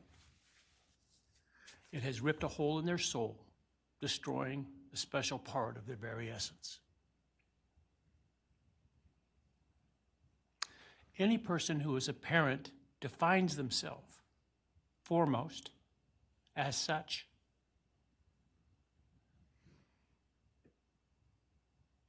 It is their existence and purpose of being. And it has been stolen from these parents.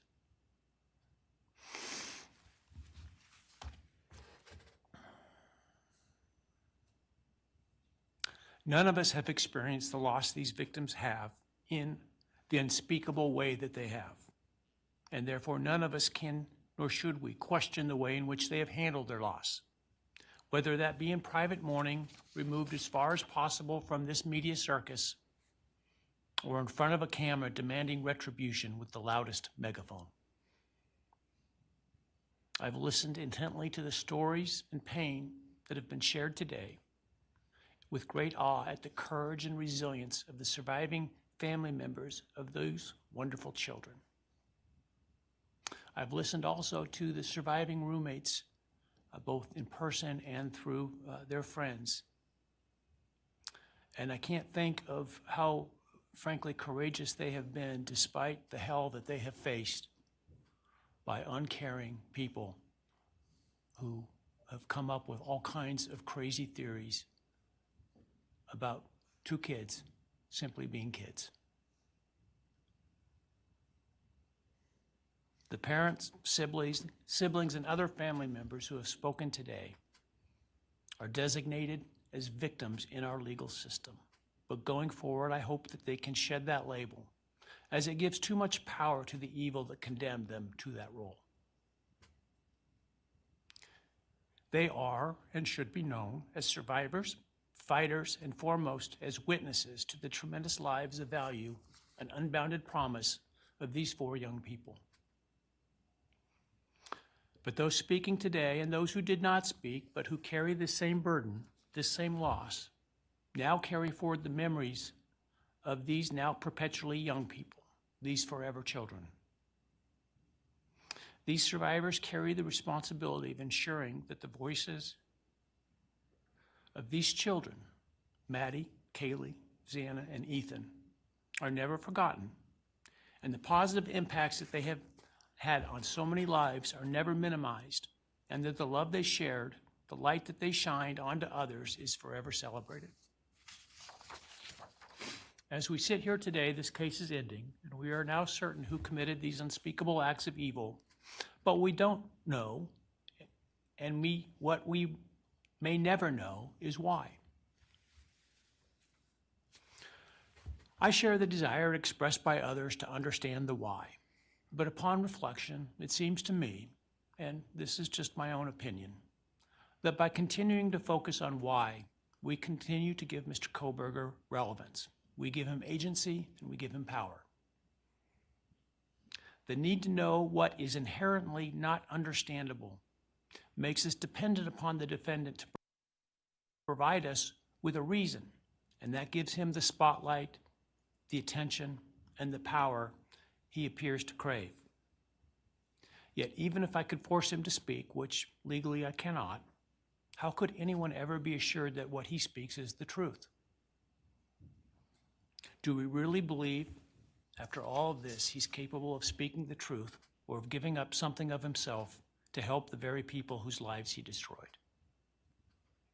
Rather, I suspect the so-called reason would be dished out in enticing, self-serving, and aggrandizing untruthful bits, leaving people wanting more information, more insight, and thus enhancing even further the power he seeks to hold. Even if we could get truthful insight into his why, I suspect it would not in any way quench one's thirst for actually understanding why in the first instance. Because there is no reason for these crimes that could approach anything resembling rationality. No conceivable reason could make any sense. And in the end, the more we struggle to seek explanation for the unexplainable, the more we try to extract a reason, the more power and control we give to him. In my view, the time has now come to end Mr. Kohberger's 15 minutes of fame. It's time that he be consigned to the ignominy and isolation of perpetual incarceration. I know there has been concern about him collaborating on books or movies or other media projects, and I truly hope that someone does not stoop to affording him this spotlight that he desires in the name of clicks, royalties, or profits. While criminal behavioralists should study him away from the spotlight in an attempt to prevent other would-be killers from acting on their worst impulses, There should be no need for that to spill over into the public eye. The great Idaho jurist Edward Lodge was known for trying to find something positive about every person he ever sentenced. And with over a half a century as a trial judge, that was a lot of people. This was often challenging, and I recall in one case he said that the best he could come up with was the defendant had good penmanship.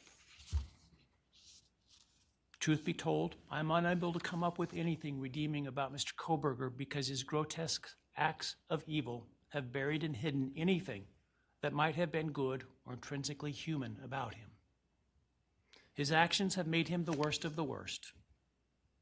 Even in pleading guilty, he is giving nothing hinting of remorse or redemption, nothing suggesting even a recognition or understanding, let alone regret for the pain that he has caused. And therefore, I will not attempt to speak about him further, other than to simply sentence him so that he is forever removed from civilized society.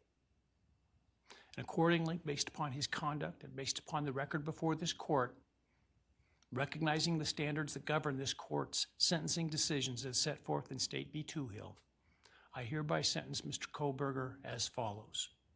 On count 1, burglary, 10 years fixed, 0 years indeterminate. I also impose a fine of $50,000. Count 2, first-degree murder of Madison Mogan. I sentence the defendant to a fixed term of life imprisonment without the possibility of parole, a fine of $50,000, and a civil penalty of $5,000 payable to the family of the victim. On count 3, for first-degree murder of Kaylee Gonzalez, I sentence the defendant to a fixed term of life imprisonment without the possibility of parole, a fine of $50,000, and a civil penalty of $5,000 payable to the victim of the family, or to the family of the victim, pardon me. On count 4, for the first-degree murder of Xana Kernodle, I sentence the defendant to a fixed term of life imprisonment without the possibility of parole, a fine of $50,000, and a civil penalty of $5,000 payable to the family of the victim. On count 5, for the first-degree murder of Ethan Chapin, I sentence the defendant to a fixed term of life imprisonment without the possibility of parole, a fine of $50,000, and a civil penalty of $5,000 payable to the family of the victim. The sentences on counts 1, 2, 3, 4, and 5 shall run consecutively to one another. Restitution will be left open for 60 days. Defendant will be required to submit a DNA sample and a right thumbprint impression to the Department of Corrections and comply with the DNA Database Act. I remand the defendant to the custody of the Idaho State Board of Corrections for to be imprisoned in an appropriate facility in execution of the sentence where he will remain until he dies.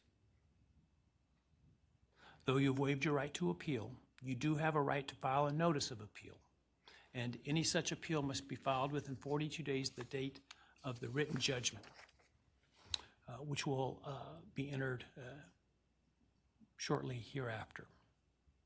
Though the appeal, you should be aware, may be deemed a violation of the plea agreement, and so I certainly suggest you discuss that with counsel if that is your desire. I ask the media and public present to allow the families to be escorted out first before they leave. Again, thank you to everyone for your stories today. I am strengthened by them, and I am encouraged by your humanity and strength, and God bless you. We're adjourned.